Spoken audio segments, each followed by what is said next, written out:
This is a Headgum podcast. In 1981, Texas brothers Darrell Lance Abbott, a guitarist, and Vincent Paul Abbott, a drummer, co-founded a metal band initially called Gemini. After first rebranding as Eternity, the siblings, better known as Dimebag Darrell and Vinnie Paul, settled on the name that would go down in heavy metal history, Pantera, pulled from the Italian word for panther. Joined by bassist Rex Brown and original vocalist Terry Glaze, Pantera released 3 albums to middling success before swapping the clean glam tones of Glaze for the guttural growling vocals of new singer Phil Anselmo. The year was 1987. Also in 1987, the St. Louis Bread Company was founded in St. Louis, though it would gain national prominence when it rebranded to a name that's one letter off of Pantera, pulled from the Spanish word for breadbasket. Both Pantera and its chain bakery simulacrum would see huge success in the early 90s. Pantera with its million-selling albums Cowboys from Hell and Vulgar Display of Power, and St. Louis Bread with its multi-million-dollar sale to Au Bon Pain. However, while the bread company would continue to thrive in subsequent decades, growing to over 2,000 locations in North America, Pantera would collapse under its own weight. Anselmo's addition to the lineup would ultimately lead to its undoing, with his erratic behavior and far-right politics leading to intra-band tension and then its dissolution in 2003, followed by Dimebag Darrell's tragic murder by a schizophrenic fan the next year. The bakery has had its own tragedies. It faced wrongful death suits in 2023 after multiple customers died from consuming its caffeine-loaded charged lemonade. But for 4 decades, these two institutions, established the same calendar year, have coexisted in America, occupying vastly different spheres, heavy metal and baked goods, only separated by a single letter T. This week on Doughboys, we return, once again, not to Pantera, but to Panera.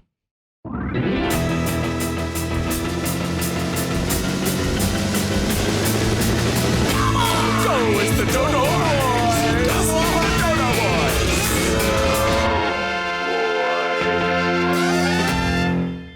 Welcome to Doughboys, the podcast about chain restaurants. I'm Tiger Weiger, along with my co-host, a man with a literal chip on his shoulder, the Spoon Man Mike Mitchell. All right, that's okay. Yeah, that's funny. okay. The idea of me having a chip on my shoulder is funny. Yeah, that chip's not there for very long. It's getting chomped. Yeah, if you jumping over and chomping it. Don't forget, he's a big boy too. That's true. I do love to eat. Don't forget, listeners. We got another big boy on the other side. I'm a big boy who likes to eat. Thought this would be a fitting roast since it combines 2 of Mitch's well-known traits, his many grievances and his messy eating style. Thanks for all the laughs. Well, I'll say this. Burger Brigadier for life, Aaron from Ottawa, up in Ontario, roastedbirdfuck.com. Are you all right? I'm fine with the tariffs now. I'm not all right. Let's get that clear. I'm tired. What the hell? I'm not. You could have covered me silently signaling on this audio podcast. It was the most I ever. You were Charlie Chaplin-esque. Like he was doing weird stuff. I was trying to get the timer going. We didn't have the visible. We used the timer to make sure we're hitting our marks in the record. I just wanted to make sure it was visible. What were we talking about? I already lost my train of thought. I think I asked you, "Are you okay?" Yeah, but what was I trying to get into right before? You were saying the tariffs were good. All right. You're saying you're not okay. Yeah. Chip on my shoulder. Chip on your shoulder, yeah. Oh, I was going to say I'm not a messy eater. You're not a messy eater. I'm not a messy eater. No, so I'm a messier eater than you are. Yeah, you had multiple spills today. I got into the studio, and I was here before anyone else, and I there's no one who actually works at Headgum is actually here. So like it was just me, and then Chef Kevin's recording another podcast next door. So I'm in the kitchen by myself. And I filled a glass of water and then tried to sit down and immediately spilled the entire glass. And like then a full glass of water. You dropped your water bottle. And then I dropped, well, not my water bottle, my Yeti coffee mug. I dropped this on the floor, and it made such a such a loud noise that people asked me if I was okay. Amelia broke a Doughboys glass the other day, too. I'm telling on you. Yeah. That's true. That's I'm fine. telling you on air. That's fine. That's true. It did happen. We're gonna sit her down. We're gonna have a big long conversation about it. Yeah, we'll talk about it. We'll dock your pay, but it's no big deal. So know what? The roasts are done. Should we retire the roast at the 10-year mark? They hurt my feelings. Maybe, Mitch. Maybe we'll get to a milestone. Maybe we'll retire the roast. Maybe the era of roast has passed. There was a time when it was like there be one last one in Good-spirited? Boston. Maybe we should flip it, Mitch. You should start doing roast Weiger. No, I don't want to do. I don't want to do more work. Oh, you know what though? I mean, that is Amelia kind of reads fun. emails, so That is true. We just have to figure out how it flows because Yeah. that's how I introduce you right now. I mean, if you want to start introducing the show, but that's a lot more work for you. No, I don't want to do that. So I am tired. I'm just gonna get that off. Yeah, you're tired. You know how I woke up today? My goddaughter. Yeah, Emmy. How old's your goddaughter? She's almost 5. Okay, we may need to bleep her name. No, we don't. Okay, great. They said that's okay. Great. My goddaughter Emmy walked in and then crawled up into my bed and then started asking me questions this morning at about 7:45 a.m. What kind of questions are we talking? Are you coming with us to Vegas? We're going to Joshua Tree. We're going to have corn soup. She kept talking about corn soup in Vegas. I don't know where she got this idea about corn soup in Going Vegas. to Vegas, we're gonna have corn soup. She was talking about corn soup. She was up late too last night. She I can't believe she was up so early. The kid's got energy, I guess. time difference probably too. 7:45 is 10:45 a.m. to her. No, so. They're coming from the Bay Area, right? They're from the Bay Area. Okay, Yeah, never yeah. mind. But yeah, she was just asking me all sorts of questions and where's Wally and Irma, which Wally and Irma are your cats. Wally and Irma, Very close to Where's Waldo. Wally and Irma, they kept them in my room, and I had to keep them in my room. Like I closed the door and kept them in my room, and Wally was just crying all night long. And this is one of the things I might cut just to give you a heads up. But I have a big closet, and I was like, Yeah, sure. Can I put Wally in my closet? He sleeps in there all the time. I was like, can I just put him in my closet? Is this okay? I put him in my closet, and I feel bad after 1 minute. But he goes quiet, and then I'm also like, is he okay? I Google, is it bad to put your cat in a closet? A million people are like, that's cat abuse. So I was like, okay. I mean, So- if he sleeps in there, he's got a bed in there. He sleeps in there. It's right. it's a big enough. You make fun of my stairs. I got a huge closet People too. create dogs all the time, so That's true. closet's actually probably more space. I than put the that. kitty litter in there. I put food in there. I was like, just because I think if he doesn't see me, and then it did work immediately. He stopped meowing, but I just felt bad, so I opened the door, and then it just was chaos the rest of the night, basically. Wow. So I got very little sleep. That's a bummer. And also, I'm a bachelor, as they say, even though I don't like that term. I don't like that term, but I am I'm a single man. And Emmy, Why don't you like the term bachelor? Does it sound like it makes too me sound like horny? I'm up to no good. Yeah, it's Right, like it you're a is little too horny. lecherous. Yeah. Like you're on the prowl. Yeah, Swinging yeah, bachelor yeah. on the town. Ladies, lock up your daughters. Yes, That sort of thing. Yeah, I got it. Yeah, lock up your doors, put them in the closet, put some food and litter box in there for them. But I don't, I don't deal with. Look, a bachelor is just not. I'm not going out on the town. You know? No, what I mean? you're not that. You're you're a man who lives alone. I guess Yes. is the way. That's more. That sounds You're pretty by sad. yourself. Our guests reacted to that in a way where I feel like I shouldn't. You're flying solo. I'm flying solo. That's great. I got You're like Wally and Maverick. Irma. I'm like Maverick. Yeah. I look. That's a great thing because Yeah. with Maverick, it definitely doesn't seem to be about like bringing ladies back. He seems very in his own world. He's focused on his work. Like Ethan Hunt, another Tom Cruise like Ethan character. Hunt. Yeah. Yes. They're focused on this. I got the two. I got Wally and Irma. More It's like great. Ethan Hunts. Save it for the last roast. You don't have to get rid of the roast. What else are we gonna do? We on might the get damn rid of the show? roast. We can get rid of the roast. Hit him with the drop. I know where we're behind. We got to introduce our guests. Yes. Turn them into toasts. Anyway, here's the drop. Wow. Got some joke about me eating toast or something. You piece of great. shit. Well, not anymore. You're doing great. You're doing great. I couldn't think of the word quality. We'll cut out about 15 seconds of me huffing and puffing. Okay, or you're gonna blow my house down. This is Pretty very it's very is that from the Piggies thing? The I think that's a little older than that. Okay. Than the piggies thing, but I mean, also I quite would not be remember. surprised. Oh, Rachel Bilson just walked by. Hey, how about that? You never know what's gonna happen here at Headgum. You want to take that again? No.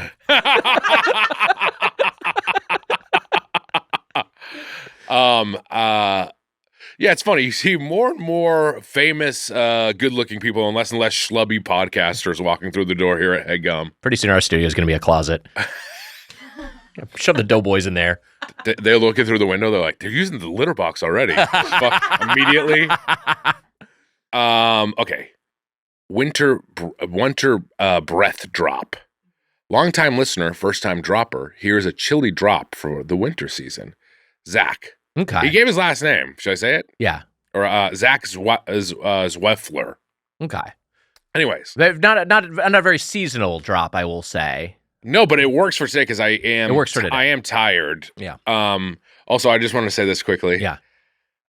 Emmy is in my house and she's screaming last night. Yeah. And I am like, oh, great. Like the man that everyone knows lives alone. There's just a child screaming emanating from his house, which did not make me feel, I was like, I want to go outside and be like, there's like my friends are here. There's a kid, whatever. I'm like Maverick. Maverick. It's not anything weird.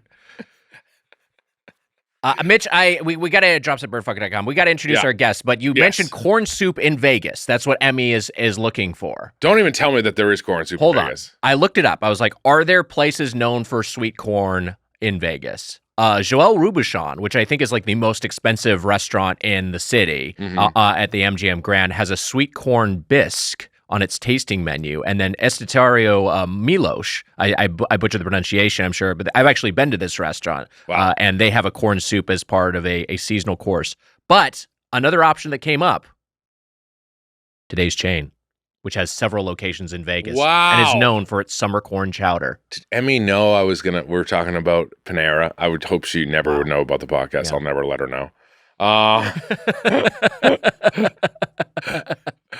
Wow. Mitch, very excited to have today's guest in Yes. our main feed from Abbott Elementary and My Divorce Party, Kimia Behpoornia. Hi, Kimia. Thanks so much for being here. Hey, thank you so much. Kimia, thank you for coming back. What a treat. We had you in the Patreon feed last year. We joined you for, you joined us for the Doughboys Double. We did Mank 2 Pank discussing Alexander Payne's Nebraska, a film you'd never seen, but you enjoyed. Yeah, and I don't think I've seen a Alexander Payne movie since you made me watch one for this podcast. So that's me. You were so funny on the doubles that you got to have you on a main feed episode. Nice. Of course. There's a lot of people coming for the doubles. Ooh, they stink. They're not allowed on the main feed ever. Well, don't set it up like the Patreon episode is an audition for the main feed. Oops. You graduated to the That's not what's happening. cool. That's not No, what it is. I know. You're lucky. We're lucky to have you here is the truth. No, you started it correct. I'm lucky today. Yeah. Okay. We're very happy to have you back. Always happy to have you. And Yes. and as we're we're in the midst right now of Mank 3, which is our sequel to Pank, Mission Impossible, where we are discussing the Mission Impossible films. Are you a fan of the Mission Impossible Yes. franchise? Okay, now, you are. This is good. Okay, now, great. I love those movies. Honestly, this is funny. If we had known this, we would have had you in for Mission Impossible. Shoot. That's okay. You couldn't have known. You thought I loved Nebraska. That's what I was giving to you. Where do you rank the Mission Impossible franchise? Like, what do you have a favorite in the series? No, they all blend together for me. I did watch them in succession. Like a couple years ago. Not even when they came out. I just took a couple weeks to just plow through all of them at once. What's the one where he starts just like rock climbing? Like that's free 2. soloing. That one. That was really that's good. great. A lot of fun. That's all I think of mostly. It's like I know the films pretty well, but it is a thing of I think of set pieces more than an actual a full intro. Yeah, I couldn't tell you the plots or what he's looking for ever. But I remember he's rock climbing. He propels into the That's not the song. You guys know what I'm talking about. Well, two has the Limp Bizkit song. That's true. Now I know why you want to hate me. That one. Right. Mm-hmm. Cool. Because hate's the only thing I've ever seen lately. Nice. It does play the Mission Impossible riff, but kind of cool. I guess who's the guy? Is the guitarist Wes Borland for I don't know the Limp Bizkit's personnel. I think he at might all. be one of those Outside guys. of Like Fred the band Durst. Limp Bizkit is not well respected, I would say, right? Yeah. I think that they're like that new They had a couple of guitarists, but Wes Borland was one of them. Rob Waters, Terry Belasmo, and Mike Smith. Wow. I think Wes Borland might be one of those guys that's like the band, but he's known as a good guitarist. Maybe I'm wrong. I don't know. But That's fine. the Mission Impossible theme rocking out is kind of fun. That's cool. It is fun. It's cool. fun. It is fun. Mm-hmm. That franchise elevates everything that touches it. I think that's part of it. I love that. Yeah. Hey, I like that a lot. Yeah. It's true. If you guys ever do James Bond, you call me, okay? Wow. Let's talk James Bond because I don't know James Bond very well. Oh my God, me and my dad would just watch all the James Bonds. All That's of how them. I bond with my dad. Hey, bonding is Bond. great. Bond with Bond. Yeah, you got it. I remember watching. I should get my dad on a podcast. I was going to say this. We don't need a month to talk about a James Bond movie. We can come in here and do a 007 day. Why not? Double 007. We could have martinis. That's good. Oh, that's great. We could have martinis and talk about a Bond movie. That's Wags. perfect. Nice 11 a.m. martini. It's great. Why not? Why not? Hey, maybe we'll do a late record that day. Wait, is your concern that it's too late in the day for you? 11's too late for your martinis, yeah. What is your third of the day? Where do you rank the I asked you rankings for Mission Impossibles. Sure. Let's talk Bonds. Do you have Okay. favorites in that series? Well, I think that it's a personal decision Sure. who your favorite Bond is. For me, it was Sure. Timothy Dalton because that's where I like. Those are the movies I watched as a kid. There you go. That's what it is. Yeah. So my Bond was Pierce Brosnan when Oh, I yeah, was a of course. kid. So that's just going to be my favorite guy. What was your gateway Bond? What was your gateway movie for Bond? It was probably Tomorrow Never Dies. Okay. Wow, I Was love maybe this. the first one I watched. Yeah. And then it's kind of a bummer because if you go back to the early Sean Connery Bonds, they're so much campier than the ones we see now. It For sure. really went from camp to just Mission Impossible style action movie. Yes. And also it was kind of very racist, sexist in the camp days. Yeah, But I forgive it because it was fun. And Wags, you and I forgive it too. Yeah, well, 100%.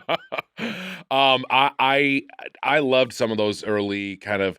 My mom loves Sean Connery. Mhm. Every He's time, my second favorite Bond, yeah. every time she like he was so handsome. She always brings up. Oh yeah, she's you got always it. sweating over Sean Connery. There's Yeah. always the actor that your mom likes a little bit too much. For There's my one mom actor is your Robert mom- Redford. We've Yeah. had this text convo before. Yes, yeah.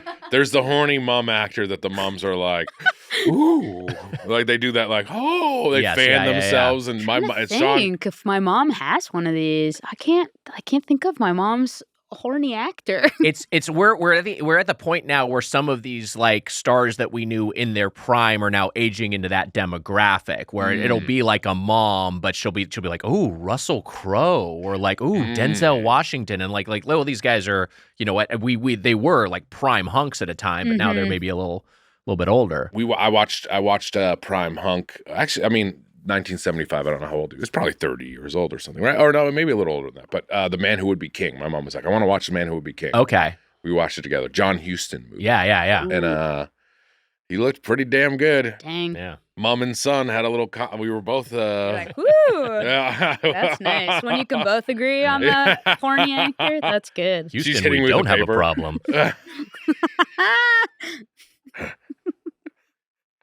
She's the moms will get a little, whatever. An We're all Apollo human beings. 13 reference, I believe.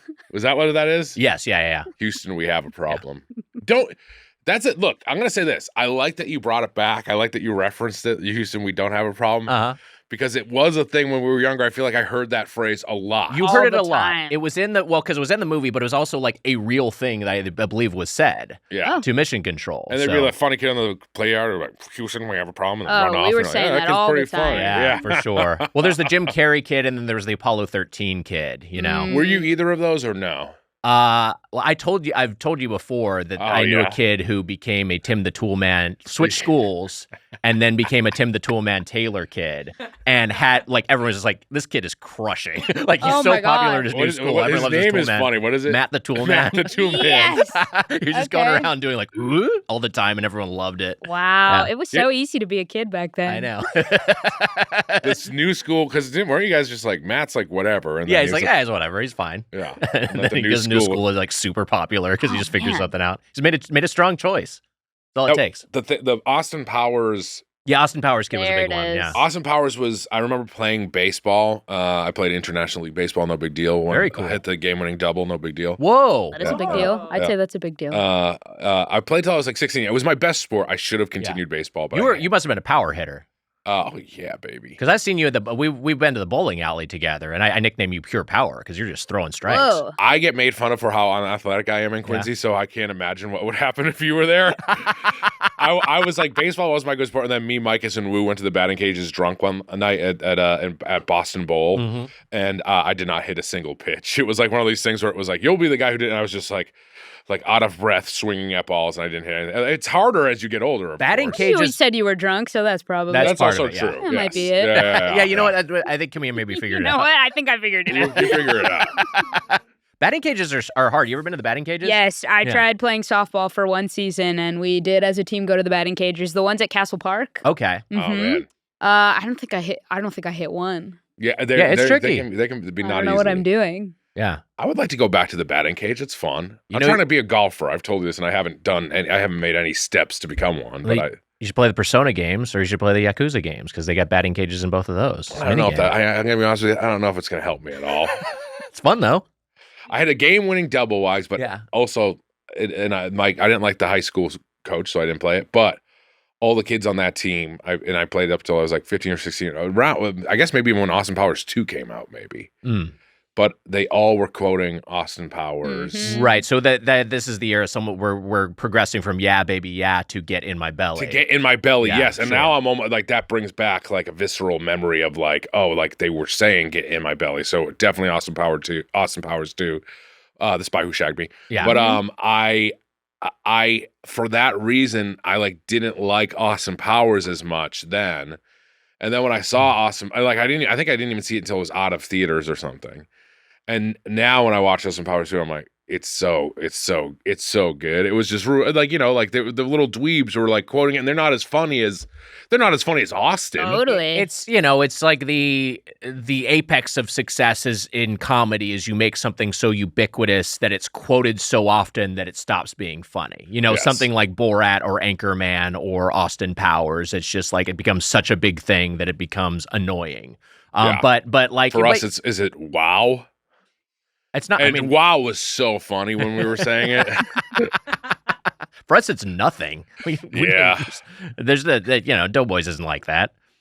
Have we ever done whatever? No. What's our legacy? Nothing. Hey, don't get so sad. Yeah, don't worry about it. It's Doesn't okay. matter. It doesn't matter. You Yeah. just keep, It doesn't matter. You just keep keep going. making- Just keep going. Yeah, just keep making. Just Just doing what you're doing. Just keep doing what you're doing. You're too young to be thinking about legacy. No? You got your whole life ahead of you. Oh, yeah, I don't know. Okay. Maybe it's just the fact that I saw a child. So maybe I got to make a child this year. You're gonna make one this year. Yeah, I think I might make one this year. Okay. We'll see what happens. Okay. Oh, I have another I story. like you talk about making a child. I was thinking about it, and I was like, that's technically what you do. I you guess make so. it. So it's You not make a that- child. Yeah. It's not that awful, but no one says it like that, so that's why. Yes. Sounds kind of clinical. Yeah. Yeah. The main ingredient is love. Wow. Oh my god. Mhm. Yeah, I'm a good fuck. Oh my god. Look, I'm a little loopy today. We all know that, so just please excuse everything I say from here on out. Sure. I went to the Dodgers game yesterday. I'm going to change How subjects fun is here. that? Nice. Oh wait, we can't change subjects. We What? got to talk about James Bond a little bit. Yeah, we Oh. didn't close things up on James Bond. So you talked about Sure. Pierce Brosnan Yes. is your way in. Tomorrow Yes. Never Dies, your first movie. That was it, What and are then- some of your favorites in the whole franchise? What did I just watch? I just watched one a couple months ago. It's the one where there's the two slinky gymnastics ladies that like hang on to lampposts and do the splits, and they Okay. have terrible names, terrible sexist names. is this a Connery one? Yes, it's Okay, a so I haven't Connery seen one. this one. I'm not gonna remember it. I might. From Russia with Love. No, Okay. it was Should probably we guess like bad Bond names? you're making up ones or Well, there is one that is Pussy Galore. Is oh it? yeah, that's a Yes, real one. yeah, well that's a because the real one. Austin Powers movies are just parodying the James Bond movies. Well, yeah, you know. Oh wait, or is that from Austin Powers? Is it No, bad? Austin No, Powers no, is no, a lot no. of vagina. Oh, a lot of Yes, vagina, Pussy yeah. Galore is from James Bond. Okay, yeah. And then later Dixie Normus. Oh right. Yeah, That's They funny. really did it. They and really they were went doing for it it. like earnestly, which is awesome. And that's what I want back. Like, we're not giving that to these new Bond movies. No. Everyone's got a regular person name. Yeah. Come on. Who is the Bond girl in Tomorrow Never Dies? Isn't it Halle Berry? Ooh. It is. Grrr. I think. Okay, there it Mi is. amor. This is a new thing I've been doing, and it's not going Your over own well. sound effects? My own sound effects. I like it. She's very and she's it's the short hair, right? She has the short bob. It's her walking out of the ocean. It's that and her like. Yeah, I think I recall that scene. Vibes. And that itself was a reference to an earlier Bond film, right? Yep. Okay, so here are all the Sean Connery Bond films in release order. Dr. No, From Russia with Love. It was Dr. No. It was Dr. No. So that was like Dr. No. that was the first Connery Bond. Wow. What year is this? 1962. Wow, 13 years from The Man Who Would Be King, 1975. And we talked about Houston we have a problem. Man was yet to walk on the moon. Oh at that my point. God. Wow. In fact, almost all of Sean Connery's James Bond canon was pre-moon landing. Wow. It wasn't until he returned for Diamonds Are Forever after George Lazenby's. Isn't there a moon Bond? Isn't there? There's one where he goes to moon. The moon. Goes to moon. He goes to moon. He goes to moon. There's one where he goes to moon. Is it called Moon? Moonraker. Moonraker. There it is. I was thinking Moon. Is that a Roger Moore Bond? I think Moonraker might have been more. Yeah. You know what I think about Roger Moore? What about that? Give me more. I like him. I thought you were going to say that. Yeah. Moonraker in 1979, and it was a Roger Moore. Yeah. Wow. Did I say what I think about Roger Moore? Yeah, you did. Yeah, Okay. you did. Yeah. Want to say it one more time? Yeah, give me more. I like him. All right. You know what? If Jemmy and I just fall asleep on this chair here, is that better for the episode? You're doing great. You're thriving. I started off. It's funny. Speaking of Mission Impossible, when I saw GoldenEye in theaters, oh my God, life changing. GoldenEye. And honestly, was doing maybe like it's kind of stopped the silly Bond, right? Is GoldenEye is kind of like right around. They came out the same year, didn't they? Mission Impossible and GoldenEye. Oh, Were they really? Is that one of those things? I think it might be 1996 too early? I made the same mistake the other day. 1996? I guess let me just look that up. That would be cool if true. But you know, like I'm invincible, and he gets frozen. Yeah, I mean, it had comedic elements in it, but it wasn't like goofy. Sure. Yeah. But I mean, I'm just saying this is why I loved it. There was like so much stuff, and I love it. And then Mission Impossible, I saw it, and like as a kid, I was like, this is more confusing, and like what's happening, Right? And I'm You a did dumb think kid. harder, yeah. I had to think harder, but like I think for a kid, I think it is a little bit more of like a kind of confusing movie. And there's betrayals and whatever, and a knock list or whatever. And I left being like, I love like GoldenEye is one of my favorite movies. Rewatching them, Mission Impossible holds up so well, and GoldenEye feels very much like a 90s. Oh, I believe it. movie. Yeah, especially with like the bungee jumping and such. But I don't know. I mean, you know, it was of its time, but as was the Nintendo 64 game, Yes. which was also such a Also thing. Wait, huge. Were you ever into the game? I did. I played the game. I was so bad at it, but Right. I played it with all of my friends. Have you've done Slappers Only? Yes. Oh, yeah. Oh yeah, that's good. Yeah. We're going to do a Doughboys episode like that. It's kind of good. Just you two slapping each other. Yeah, slappers only, just going back and forth. I'll do sound effects for it if you want. Mitch, I was actually pretty damn good at Bond. Not to ring my own bell. at GoldenEye. Yeah. Yeah, I'd never really got into it. 'Cause GoldenEye. I never really got into GoldenEye because it was just like, even though I had a Nintendo 64, I was just so used to PC first-person shooters of the era, you know, and so it was just like playing it with a controller felt very klutzy. So I just never really had a reason to do it when I was like playing Half-Life. And You're chasing that ultimate first-person shooting experience. Yeah. A GoldenEye, Mitch, this is how spoiled we were at the multiplexes back in the 90s, released in November of 1995. Mission Impossible did not release that same year, but released in May of 96. So they were pretty close. Within 6 months. Within Whoa, 365 days of each other. Yeah. Not bad. For a bad. kid, that's same year. Same year. Mm-hmm. Same pretty school good year, also. basically. Totally. So GoldenEye before Mission Impossible, 1995. Yeah, isn't that weird? Yeah. Oh. But also, like, because you were saying, like, I do agree with you. Like, when I think of Bond movies, I'm like, oh, they kind of did the Mission Impossible thing. And you're like, well, I guess GoldenEye kind of did do that Mission Impossible thing first. Yeah. But look, if we were to review one Bond movie, Mm-hmm. and we don't have to just review one, but what is your choice? Tomorrow Never Dies? Or Probably. I mean, that's my first one, but no, I'd pick one of the Sean Connery ones. They're just too fun and silly. I love it. Diamonds Are Forever is a great one. That's great. What's the one? The one where the villain covers ladies in paint? Is that Goldfinger? Yeah, it's Goldfinger. Goldfinger. That's Inspired great. Gold member. Yes. Yes. Yes. And so like me not knowing the James Bond canon as much, and there's also like In Like Flint is another, I guess, British spy movie that inspired a lot of the Austin Powers. But like I didn't a lot of these I'm watching these, I didn't know a lot of these things were references. Mm-hmm. You know, like I just knew Dr. Evil is Dr. Evil. I didn't know that was referencing Dr. No. But yeah, exactly. Yeah. Mhm. Yeah. So I don't know. It's the Ouroboros of influences is fascinating. How like you'll absorb something that's inspired by something else, but not know what what inspired it. Totally. Well, they had a Odd Job who threw a hat. Yes. And then and then Random Task threw a shoe. Threw a shoe. Yes. And then who was it? Was it who's Jaws? He had the teeth, right? Jaws. Yeah, it was Jaws. I don't remember what the joke on Jaws was. Yeah, I don't even know. And there's sharks that have laser beams, but there was like a shark. There tank. was. Dr. No had some like vicious sharks or something. These Yeah. are all just straight from the campy James Bonds. I love it. Yeah, that's It's great. So good. I know it's sad that the fun stuff of I that is gone. know. Stuff got very like dark and like gritty, and it's just like I think there's a time. I think we could maybe have like our buddy Jack Allison was talking about like the Joker should just steal a diamond. You know what I mean? Like why don't we just have hey, Love the Joker's that. gonna steal a diamond and he's gonna hit you in the face with a pie. You know what I mean? Like why can't we just have some goofy stuff in a superhero? I movie? love That it. sounds awesome. Yeah, to yeah. me. It doesn't even have to be the crown jewels. It can be just a typical diamond. Yeah, exactly. That's great. Yeah. I love that. Yeah. Where does the day stand on movies that deal in espionage and intrigue? Love that. I love You do it, really? yeah. What are some of your faves? Awesome Power. Amazing. Okay, good choice. I like anything that's a little bit of a thriller, like a little that makes you Yeah, think sure. and you're trying to like figure it out as you go and like keeps you on the edge Yeah. of your seat.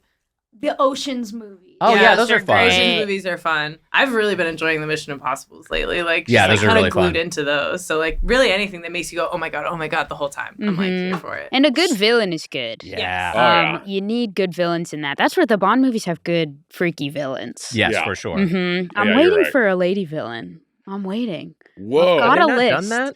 No. Hmm. Okay, think about this. What if it was like Sandra Oh is some freaky lady villain in the new Bond? I like I it. I like that. That's Are good. they afraid that like eventually they have to like kill Sandra? But who cares? That's fine. That's fine. Viola Davis. Oh, Imagine yeah, Viola sure. Davis Hell is yeah. some angry, like, I don't know, give her gold teeth and something. Give Sandra Oh gold teeth.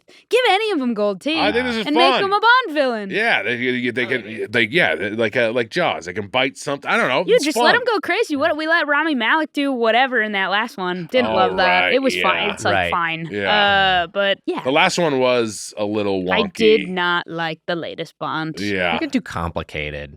Yeah, and it's like I'm not. It doesn't matter. I'm I not mean, all gonna the do it. Spectre stuff. Like, what the hell's going on here? I know. Bond's I, got a kid. Boo. Yeah. I don't know. Get out of here.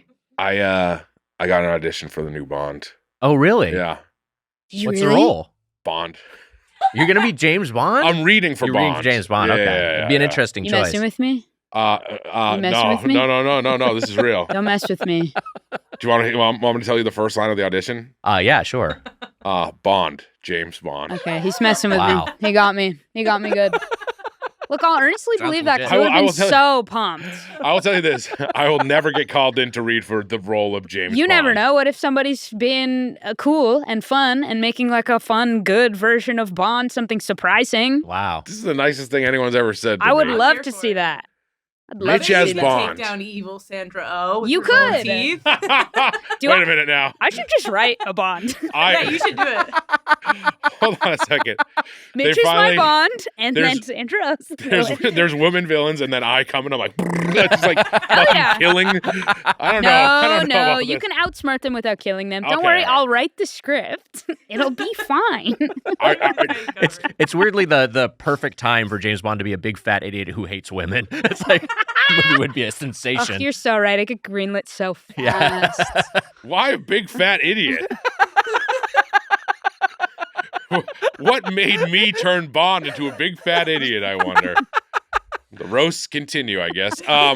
Did it never cross over for you love Mission Impossible. You No, were saying- yeah, I love them. They're great. Wow. Lot That of fun. genre's always good. Just like an Yeah. action-y thriller. I love this is a thing, but when I was a kid, there was a TV show, The A-Team, that was that I watched, and like the thing they say on that show is I love it when a plan comes together because so much of that show is like we're gonna figure out what we're gonna do and then we're gonna watch them do it. Yes. And I love shit like that because that's what the old Mission Impossible TV show was too. It's just like, hey, we're gonna put together the pace was absolutely leisurely by today's standards, but like we're going to put a caper together and then we're going to see him pull off the caper. And again, that's what's so satisfying about the Ocean's movies, at least the first one. There's a group did I tell you that in Quincy that's the groups are broken down to A team and B team, and I'm on the B team. Did I tell you that? I got all of this lore got explained to me by LD when I was in Quincy. Yeah. Yeah. LD is probably A team. She hangs with the B teamer, so. She's like kind of like a day walker, I guess. She kind of works in both worlds. She explained to me that there is a weird hierarchy among. So Mitch is from Quincy, Massachusetts. Gotcha. He has a bunch of friends with names like Micus and Chankton and LD and Raimondi, Frailbot, Wu Tang, Chewy, Shieldsy. Who am I missing? You got a lot of them. Scoop. Yeah. That's awesome. Yeah. Two poofs. Those are the college friends. Those are college friends. Yeah. Buxton. Nice. They're all there. And so but I was talking to LD was explaining to me that within this group there is like a striation, there is a hierarchy, and Mitch is in the lower tier. Yeah. Oh my God, I thought you were talking about sports. Your friend group is his friend group. split into JV and varsity? Yeah. Oh my God. And I'm on the B team. That sucks. You would think that Chef Kevin went by. You would think that I'm in Hollywood. I've been in a couple TV shows and a movie or two. You'd think it would get me into the fucking A team. It Is it should. possible to like graduate to the A team? Like, can you move up over time, or are you? Like, A team has discussed a B bringing team? me up as an honorary member, but I don't know What do if you it's have ever to going to do happen. to get brought up? Probably become Bond, honestly. Oh my God, you're so close. Fat dumb Bond. My script is halfway done. Don't worry, you're so close. Emma, you should see Black Bag. Which is Black Bag was fun. great. What a hoot. Yeah. Soderbergh, Man, who so did fun. the Ocean's movie. Soderbergh, who is a prolific, makes a bunch of movies. I love the guy. And we were just saying this. Look, I get mad at Hollywood almost and I was talking about Chankton about Hollywood stuff, and I was just getting mad again. Yeah.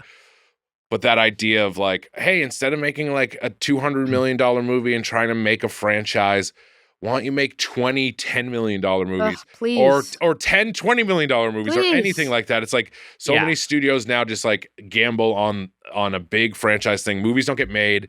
Movies don't even get made here anymore. Netflix is evil. It gets really annoying. And I will say that a similar thing has been discussed with video games. We don't need to get in video games too deep, but like, there have been some so-called AA games, some games that are kind of like mid-budget to lower budget games that have come out this year. They've been really well received, like Avowed and most recently Claire Obscure, where it's the same sort of principle. It's like, we don't need you to spend 9 figures making a new Assassin's Creed. You know what I mean? We don't care about like having this granular level of detail in the character models. We don't need to see like veins on a character's face. Spend like a tenth as much money and just make a bunch of different types of games. Thanks for translating it for our fucking nerd ass viewers who didn't get my version of it. But you are right, Mitch. But it does happen in games. And it happens in games. And it happens in movies. And then they try to recreate it. Yes. Yeah. They try with games, and then they, like you're saying, like, hey, this indie game that was a success, now they're making like a $300 million game or whatever. Needlessly. Like, yes. No. But you are right about movies, and it's like I would say I'm fairly encouraged about Kimia. I'm curious your opinion, but I'm fairly encouraged about movies in 2025 so far. The Soderberghs are fun. It's been a decent year. Sinners was great. And I just saw it yesterday. Great, lovely. I'm gonna see it this week. I have not seen it yet. I'm very excited to see it. It was just fun. It's just fun. Just fun. And it's an original idea that's for grown-ups. And it's like, that's all we want. Big, huge thumbs up for me there. Yeah. I and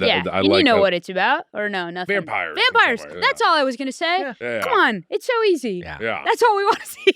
I mean, it's that crazy. And it's like also like that movie was hard for him to make, I'm sure, which is insane or what. For sure. Like, yeah. But, Netflix is in New Mexico. They're not even here. No one makes movies here anymore. It's a mess. And we could have those good things again. And we could have $10 million movies instead of one attempt to make some new fucking Harry Potter or some stupid shit like that. Yeah, exactly. Yeah. Who gives a shit? Anyways, sorry. I want you to I like it. No, I like that it when rant you're was righteous. worth it. Yeah, that was great. Well, also, it's that sort of thing of like, it's easier to speak out on it because I'm like, oh, I'm afraid to get work. And it's like, no one gets fucking work, so who gives a shit? Like, right. And also, like, the work sucks. So, like, what the fuck? Who cares? It's just interesting that everyone is craving some more original ideas that aren't big budgets, right? Yes. So then why is nobody listening to what generally everybody wants? Yeah. Didn't nobody go see the Snow White movie? No one's going to those anyway. This is a bad example, but like they made that movie twice for too much money. Yeah. And nobody went to see it. and they're trying to blame it on what's her name's politics. Yes. But it's just because we want to see Rachel Zegler's the actor. Yes. Yeah. It's because we want to see a 2-hour vampire movie with blues music instead. Yes. Yeah, exactly. That's kind of it. Yeah. Don't remake. We don't have to remake the movies again. Lion King is one of the best animated films in my life. You know, I mean, look, I don't think it's great. I'm not even trying to down. Why am I down? Why am I lying you about can walk die on that back? this hill. It's your favorite movie. Lion King's my favorite movie. The animated Lion King. Why do I have to see it with CGI versions? It's the worst version of it. I don't need to see that. Yeah, there's no reason for it. There's no reason for it. No. Nope. It's a cash grab. It sucks. A live action version that's also animated. It's so Yeah, I feel like it's a I'm more weird likely liminal to not space go for it. because I don't want the original ruined. Because it's like so Smart. precious in my mind, I like won't go see that. Here's something. I think I have narrowed it down that I think it's like these executives are fucking morons. I think you got it. I don't know, and they're fucking idiots. They so might that's be the huge issue. dipshits. So it might be part of the problem. Yeah. They have Here's trouble. what I'll And some give are them. good, especially the ones who hire me are very smart. Sure.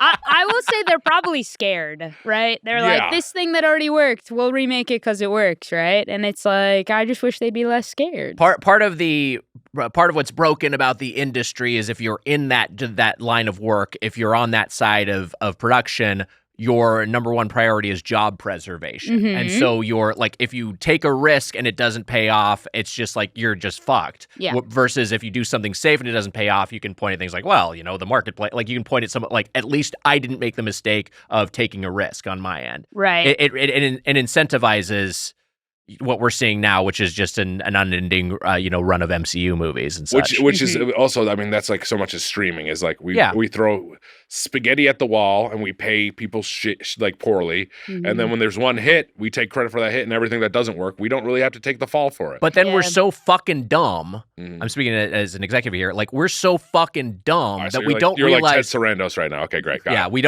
don't realize that what we did, like the reason that it necessarily connected is because it felt new or because there was a creative vision behind it. We're just like, oh, it's exactly that. So what I fear with something like Sinners succeeding is not like people saying the correct takeaway is like, oh, we need to give talented Original people ideas. the leeway to make their own original ideas. Instead, they're gonna be like, okay, we need 10 more vampire movies. I know. They always have the wrong takeaway. Yeah. You know what? Last time we did this, I've said some Netflix stuff. We put it behind the paywall, but I just want to say this: eat shit, Ted Sarandos.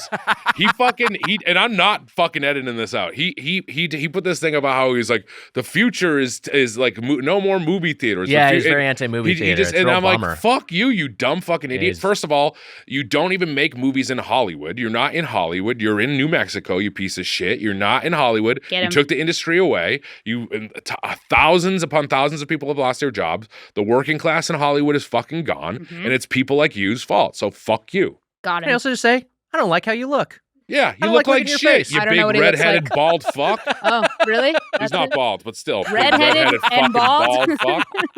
And actually, you know what? That's unfair to bald people. You piece of shit. Bald people are beautiful. You're a piece of shit. You Yeah, look bald like is shit. beautiful. Eat shit. Anyways, Show me a picture of him now, please. After I'm looking for a everything Ted Sarandos. said. Okay. I got He a kinda Netflix looks like- audition. I don't trust you anymore. He kind of looks like a Ted Cruz before picture. Oh. Yeah. Oh, that is exactly it. Yeah. That is a Yeah, Ted yeah. Cruz Yeah. before. You look like a little slimy Ted Cruz. Fuck, I'll never work on a Netflix show again, which is fine. No, you will, because he's never going to listen to this. He's listening. No, there's no way. He doesn't know what shows are on He's a Netflix. that little Yeah, beta, exactly. Do you think he does? I don't think he does. That little beta incel is definitely listening to our show. I don't like when the Doughboys make fun of me. Shut up. The future is still, because you know what? It wasn't just the fucking 1940s or whatever, people going to movie theaters. It wasn't the invention of AC.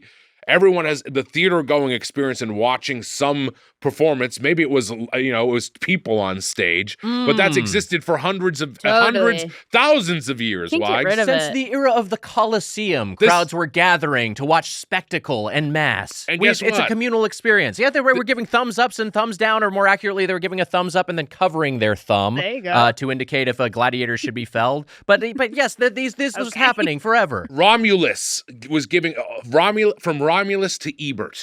From Romulus to Ebert, thumbs were being given up or down. That's good, correct. Guys. Look, this is real. And also, I was just thinking about Happy Gilmore, and I referenced that. Do you know? The reason I brought it's funny that you say that because I mentioned the pedantic thumb covering thing because that was a reason that Roger Ebert gave like 2 stars to Gladiator in his review because it was was not historically accurate. Yeah. Oh, good. Yeah. Oh my God, that. Ebert, It's fine. you Whatever. dork. What a wiener. Yeah, that's such a R.I.P. wiener. I love Ebert. But Yeah, you know, R.I.P., he's but what a good. I wiener. mean, you love him. Yeah. You Flaunt you your love him, you hate him. nerdiness. Yeah. Okay. Yeah. And then you said Ebert. How about that? Wow. Yeah. Life is a herald.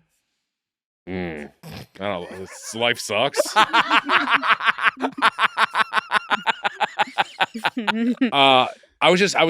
love the Sandman. I do love the Sandman.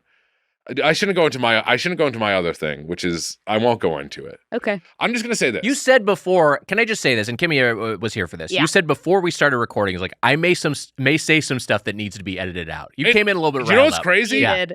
It's not even this. I wasn't even thinking okay. of any of this. Okay. Oh, okay. My thing was about Wally in the closet. I was afraid people would get mad at that, and a story I haven't told yet. But Sarandos does get mad at you putting Wally in the closet. But not about all the stuff. No, the other stuff he's fine. This stuff is I was not, and I look, I love the Sandman. I love him very much, and you know, he took a deal with Netflix or whatever, and I get it. Just the idea of going to see Happy Gilmore when I was a kid, like seeing that with a group of people in the theaters, what a blast, Wags. Yeah. Such a great time. It's not going to be in theaters. Happy Gilmore 2 is streaming on Netflix. Well, this was the same thing with the Beverly Hills Cop movie, and what was that? There was another one of those. Oh, the Coming to America, which I actually kind of liked, but that like being only on streaming. Is it even a blip in your mind? I'm like, yeah, exactly. It doesn't make a cultural impact. There's nothing there. And then you get some sort of statistic like it's like 12 million hours streamed. Just like what the fuck does that mean? I don't have any context for that. It doesn't mean made anything. Up. Yeah. It also just means like you're trying to not pay people for the time that how exactly. much people watched it. Yeah. Ugh, God, it gets me fucking pissed off. And we're lucky we have stupid podcast bullshit to do. We're lucky that we do that. Anyway, it's important to get mad because he's essentially taking community away if you're taking movie theaters away. Wow, well I said. feel so Hell silly yes. to watch. What am I going to watch an Adam Sandler movie in my house alone and then laugh at the jokes? No, Yeah. I feel honestly silly doing that. you want to do it with friends. Yes, it's easier to laugh when there's a bunch of people in the theater and he pulls his pants down or whatever and you go ha ha ha ha. And I'm like, okay, I don't feel silly. Yes. I would feel weird laughing at that in my house. What am I doing? And you could maybe invite friends over, but this guy, you didn't like GoldenEye. You didn't even have friends coming over for GoldenEye, so you're not going to have What friends. are you talking about? It seems like you didn't like. It seemed like GoldenEye didn't work for you because you didn't have friends coming over to play. Because I didn't have friends. It was a I was 4-player I was a game. I was playing 4-person split Okay, screen. sure. Okay. Nate, Mom, Dad, will you play with It's not me. It wasn't me, my parents, and my older brother. Yeah, it sounds like me. it I was. was begging them to play Nintendo 64 with me. No, I had friends always playing Gold, but I was just like, I don't know. This isn't that. Your dad fucking destroying you at GoldenEye, I'm sure. Nate definitely was kicking your ass at GoldenEye. There's no doubt about that. Yeah, I don't. He's got an alpha older brother. Yeah, that again would have been I see more of that a for Doom him. thing. Mm-hmm. Yeah. Here's another thing. Can I just say this? Please. If you're an actor and you make a lot of money, you can't do commercials anymore. This is something I think about a lot. They need to be shamed. There's people that need to be shamed. There's actors that need to be shamed for the places that they work with. If they make big streaming movies and they take the bag, you need to be shamed for it. And if you make commercials, if you're an actor and you're a big actor and you're making commercials, even if it's voiceover, you need to be shamed. You need to be shamed. Do you think they're not doing well though? That's why they're doing the commercials because there's not a lot But that's going also on? these They actors gotta have made do it. millions of dollars. Yeah, but you know what I mean? maybe they didn't spend it right, and they gotta take our money from us and do commercials. This is the thing. It's like they are that like these were jobs for other actors. Yes. And Yeah, there's not instead of being hey, it's the Michelob guy, and some character actor or Sure. some commercial actor would be the Michelob guy, and they do have a really great year and be able to pay off their house or whatever the fuck. It's just hey, let's just get a celebrity. It's Matt the Tool Man from that Budweiser Exactly. campaign. Yeah. Matt, How the great Tool would Man. that be? Crushing. Yeah, but that doesn't exist anymore. No. I'm not going to name specific actors, but Jimmy yes. Fallon. What'd you say? Jimmy Fallon Oh. was doing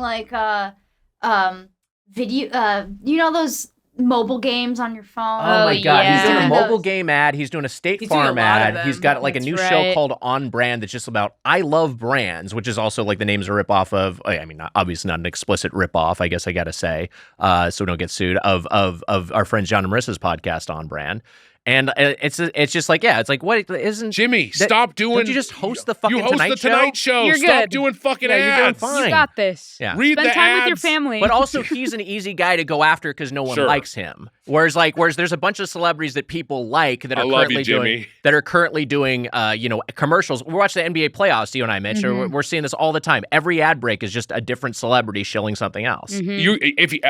I've said this before on the podcast, so I feel okay with it. But if you're a celebrity who's doing it advertising, you are now dropped down to commercial actor. You lose your status. You should lose your status. And maybe this is a part of what's wrong in the world. We're just in a post-shame society. There's no Yes. way to do that. It doesn't matter. Being shameless is a competitive advantage. I'm shaming your asses. You're embarrassing. You're embarrassing yourself. Stop doing it. God, fuck. I'm so fucking mad. Anyways. I like this energy. It coming in needs hot to be today. said. It's good. Stay alive till 2025. That's what they said about this industry. Right. And people are moving out. I'm shaming you millionaires. You cut the shit, you fucking idiots. Anyways, Yeah. I went to a Dodgers game yesterday. Yeah. Okay. Oh, cool. And that's the end of that. You huh? and Chankton and Emmy and Angelica, is it? No, they went to the Emmy and Angelica went to the beach. Okay, and so me just you and Chankton. and Hiro, fun. their family friend from Japan. Wow. So we went and Otani is a huge sensation in Japan and Yes. here, of course. Mitch, I was at it. This was one of those great, and I know Kimmy also likes to walk. I was taking the bus over to the Headgum Studios, and I was at the bus stop, and there was a family of tourists clearly from Japan, who were trying to make their way to Dodger Stadium. Oh, yeah. And they asked there was a woman who was wearing a Dodger jersey and a Dodger hat, clearly on her way to the game. And they went over and kind of asked her in English as a second language, how to get to Dodger Stadium. And she said, "Follow me." And then she said, "Otani," and the whole bus stop was like, "Yeah!" And they were rules. so happy. It was great. There's so much tourism to here to just see him play. Yeah. Oh yeah. It's wild. So it's. I think this week. You can help me out here, Wise. I think it's Golden Week this week. I think that's what it's called. As of this record. Hiro was telling me a bit about it, and I didn't sleep well. So the knowledge is You're already doing lost great, on me. Mitch. Keep going. Thank you. Yeah. I got too mad. Look, I'm back on track here.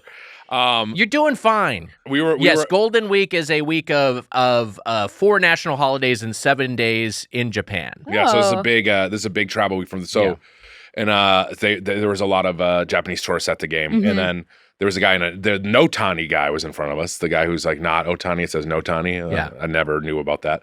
And there was Japanese tourists in front of us that I was trying to help them out. They were bringing an umbrella and they couldn't bring an umbrella, and I was but. It must have been so scary to see a big guy be like, you can't, you got to put it in a God. locker. I was running up to him, trying to be helpful, and it just probably looks Sure. fucking terrifying. Yeah. That's so Funny. nice of you to run up to them to tell them about their umbrella. You really didn't have to do that. I was trying to help. I'm sure it's somebody there's job to have done that. Yeah, but, well, you know. there was it was a language barrier, but I don't speak Japanese, Right, so I you weren't wasn't- helping I wasn't any helping. better. I was trying to tell Hiro. I was like, can you tell them that they have to put the umbrella in a thing? And I was very animated. They probably thought I was Gore Burger or something, and it was fine. A good reference. Gore Burger? What? You pulled out Gore Burger? Gore Burger, the unseen Funny or Die web series where the character was voiced by TJ Miller from 2011? Bring it back. Gore Burger? Do you know? I was trying to think Of all the kaiju you could have mentioned. I was trying to think of the AM PM guy's name, and I couldn't think of it. Oh, Toomgus? Toomgus. Toomgus. They probably just thought they meant Toomgus. That's funny. It would have been really funny if you said that the first time. All I could think of is Gore Burger. I Yeah. got it wrong. Dang. Sad. They're sitting at their seats at the game. Oh, Gore Burger. Toomgus. Too much good stuff. I'm gonna say this. I was at the Dodgers game. That's right. And I had a delicious Dodgers Dodger dog, Wags. A foot long. Are you a Dodger dog man? Can't beat a Dodger dog. Now, Kimmy, I know you're vegetarian. You've been Yes. vegetarian since 2018. Is that correct? Great memory. Do you Wow. have a? Yeah. Do you like you're going to a ball game? Did you not tell him that again today? No, we I talked know about we that. talked. All right, well, That would be really nice if he had just remembered that from last time. But that what, was nice of you to pretend that he did. You didn't have I to. should have just let it slide. Like Hey, you're like a great guy with a great memory, you know? Yeah. Remembers things about me. when you go to a ball game, you go to a movie theater, like obviously hot dogs are off the menu, but what are you snacking on? Okay, well, one, I think maybe I shouldn't get into this, but I think a hot dog for a movie theater is a weird snack.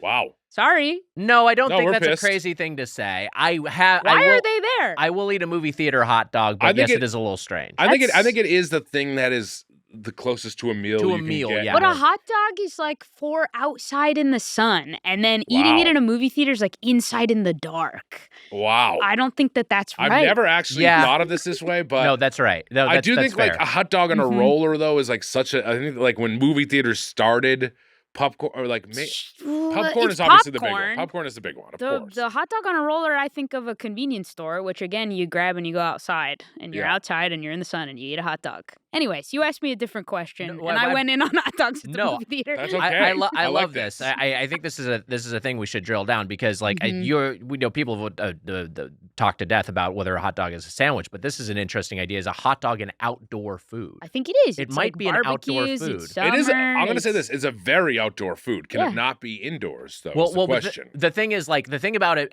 part of the issue with it being an indoor food, and part of the issue with bringing it into a movie theater that I feel self-conscious about is like this is a big stinky like meal. Yeah. like this is really like people are gonna smell this, Mhm. and so sometimes It's I'll like when kind I of took like that pastrami sandwich into the UCB theater. I told this story recently, yeah. where Oaks Gourmet used to be. What was the deli? I remember the name of it. Now I forgot. It was a deli, and I got a big pastrami Victor's? sandwich. Victor's Deli. Yeah.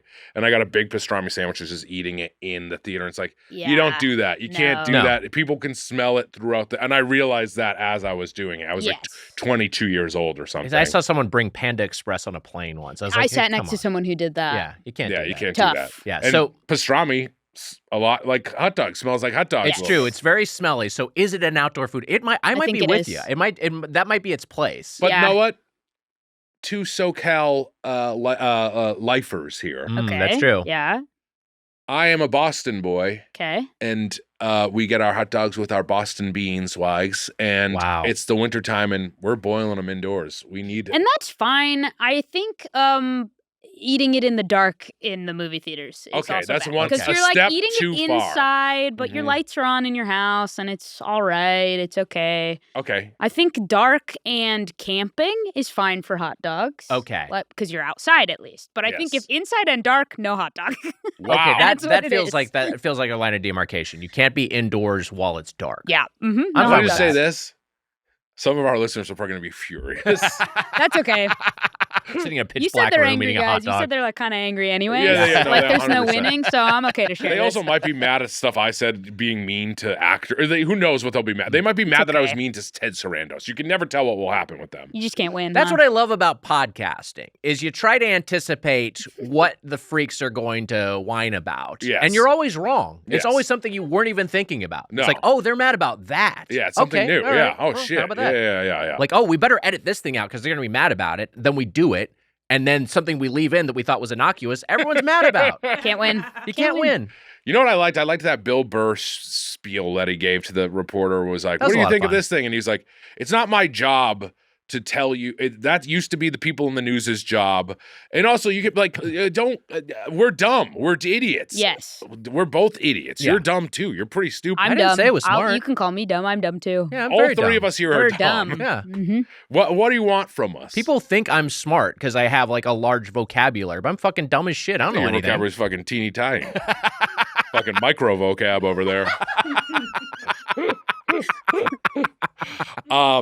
Here's all right. So I'm not. I push back a little bit on it. I think for a meal Sure. in a theater, I think like chicken fingers and stuff like that are crazy to me. Like in the, I guess like a personal pizza is okay. I don't Just know. kind of not eating a meal at the movies, maybe. That's also fair. That's fair. But I would eat a meal at a Dodger game. Like I call going to a Dodger game going to a restaurant because I don't know much about baseball, but me and my friends are just going to the restaurant when the rest of my friends go watch baseball. So what are you doing a veggie dog? I've gotten the veggie dog. It's fine because I want to fit in, but it's not a great veggie dog. Sure. Have you been to Walt's Bar in Eagle Rock? Oh, yeah. Very good veggie dog. Wow. Best veggie dog. But yeah, the ones at Dodgers are too wrinkly. I'll get the nachos. But here's what they won't do. They won't give you like the loaded ones that come with the meat on top, but without the meat. I don't know why. I've asked 2 different, maybe I gotta go back, but I've tried this 2 different times. I've been like, yeah, can I get the Nacho Extreme or whatever the heck it's called? Just no meat. And they're like, no, you have to go to that other place. And it's just like the chips and cheese spot. I'm like, what are we doing? I want the beans and the salsa and the rest of it. Hey, you want all the fixins? It can't be, because it's sitting right on top. I don't know what it is. Someone help me solve this. So I just basically drink a bunch of beers and eat after. That's also a great option. That's it. That's what I do at Dodger games. You know what that reminds me of is when we did the Subway nachos in recent memory, and that was a similar sort of thing. You couldn't get it without a protein. Or what it was like there was no discount for getting it without meat. It was just like you couldn't order it without meat. You had to go in store and then ask for it with no meat, and they still charge you full price. If it's the no discount thing, I'm okay with that. Yeah, I feel I'm like fine with that said too. it one time. Also, I was like, I don't need to pay different. I just want to eat the nachos. Yeah. Please take the meat off. That is very frustrating. Yeah. Yesterday, I got a Dodger dog, and we did the garlic fries, which I think is like. The garlic fries I kind of do associate with. I think they had garlic fries pretty early on, and I associate it with Dodger Stadium for whatever reason. Yeah, no, I've had garlic fries over a decade ago. They've had that. That's a staple of, and it is good. It is. I mean, look, we're talking Dracula's earlier. That's a big stinky garlic breath you're dealing with. It's a lot. Sure, yeah, but you're not gonna have any. I mean, I guess with a day game, you don't gotta really worry about Dracula's. That's usually unless we're talking about the Twilight Draculas. They love playing baseball outside. They do, but only if it's stormy. So that's true too. Which, so I guess if the weather is clear, you're probably fine. And also, if it's stormy, they're usually going to call the game's going to be rained out. Exactly. Yeah, so you don't have to worry about it. Okay. So I usually go to day games that aren't stormy to avoid the Draculas. That's good. But you order the garlic fries just to be safe. I order the garlic fries just to be safe. Yeah, I'm taking a lot of precautions. Yeah. I don't want a Sinners on my hand. I know nothing about the movie, but I don't want one happening. Well, you got a piece of it right, actually. All right, there we go. There's some people eat garlic fries in the movie. Yesterday they weren't that good, but I was like with Hero, I was like, it came in a little baseball cap, and I gave him the baseball cap. That's the fun part. Which was I love that. The little plastic cap. But they were not that great yesterday. But we had a hot dog. But the thing that Hero was very excited about was getting Cracker Jacks. Buy me some peanuts and Cracker Jacks. Yeah, sure. And it was, dude, I don't know if you would just know this. Was that like a market? Was that song just a marketing ploy from Cracker Jack? Boy, I didn't even think about that. And here's the other sad thing. Bag of Cracker Jacks. Wasn't even the fucking you box. don't get the box anymore. Yeah, it's they don't do that anymore. That's a Dang. Bummer, right? Yeah, especially, the box is probably more recyclable, too, if we're thinking about this on levels. 100%. What are we doing? Yes, yeah. Everything's just gotten worse. Yeah. So annoying. Wait, okay, but I want to go back to you being vegetarian. Yeah. Because you were talking to me about like how you got into, stopping eating meat entirely. Yeah. You do eat some fish. But what's interesting to me is your way in was seeing like chickens as like life form. Because like that was the sort of thing of like, for me, it was always more, especially when I was not eating meat at all, and I'm trying to eat less meat in general now, but it was always more towards like mammals. It's easier for me to see as like, like fellow occupants of spaceship Earth. But like birds, I always thought of as like kind of like fish. They're kind of like weird, like not really the same, I see that. You're not wrong about that. Yeah. But I watched a bunch of these videos of chickens and like their owners hugging them because the chickens like walk right up to them into their arms and want to be squeezed and held. Like chickens like hugs. That's Watched really a cute. big compilation of chicken hug videos, and I went, well,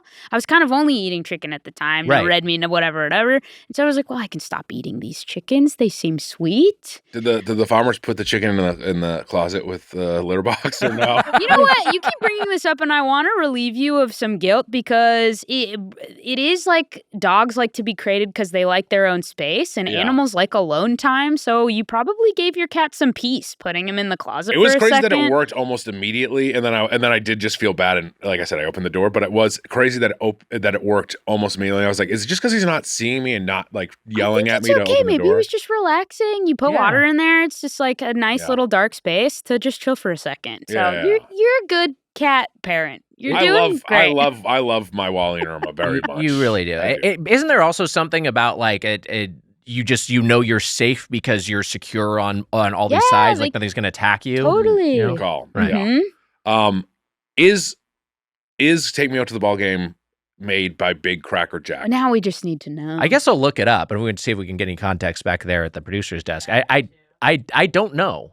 I assume it was a more innocent time, but if that was branded content, that would be wild. It's a little depressing. Nothing is safe ever.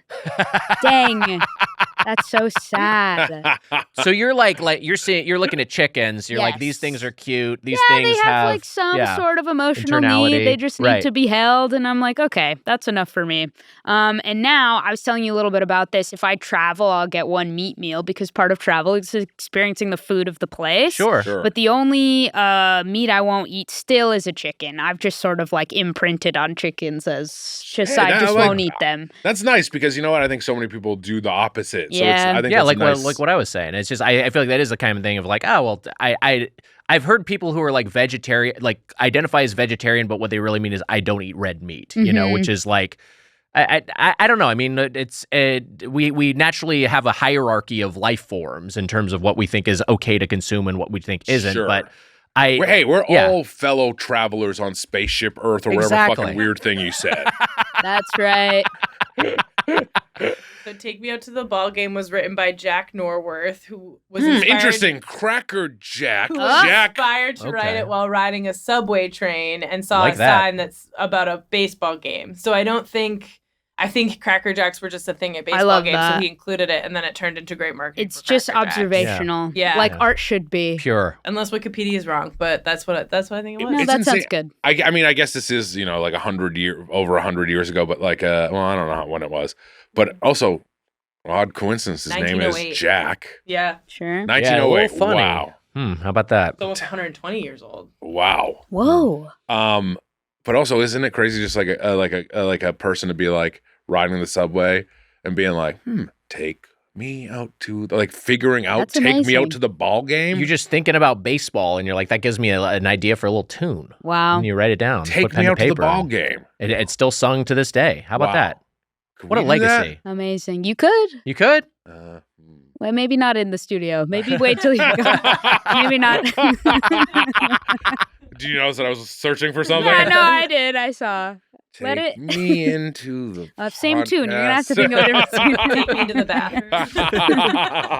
So you're in the state where you're not eating any meat except for travel, but then you're also saying you have a little bit of flexibility for Spam, specifically Spam. Yeah, yes, because I missed Spam the most, and so in December I get to eat Spam.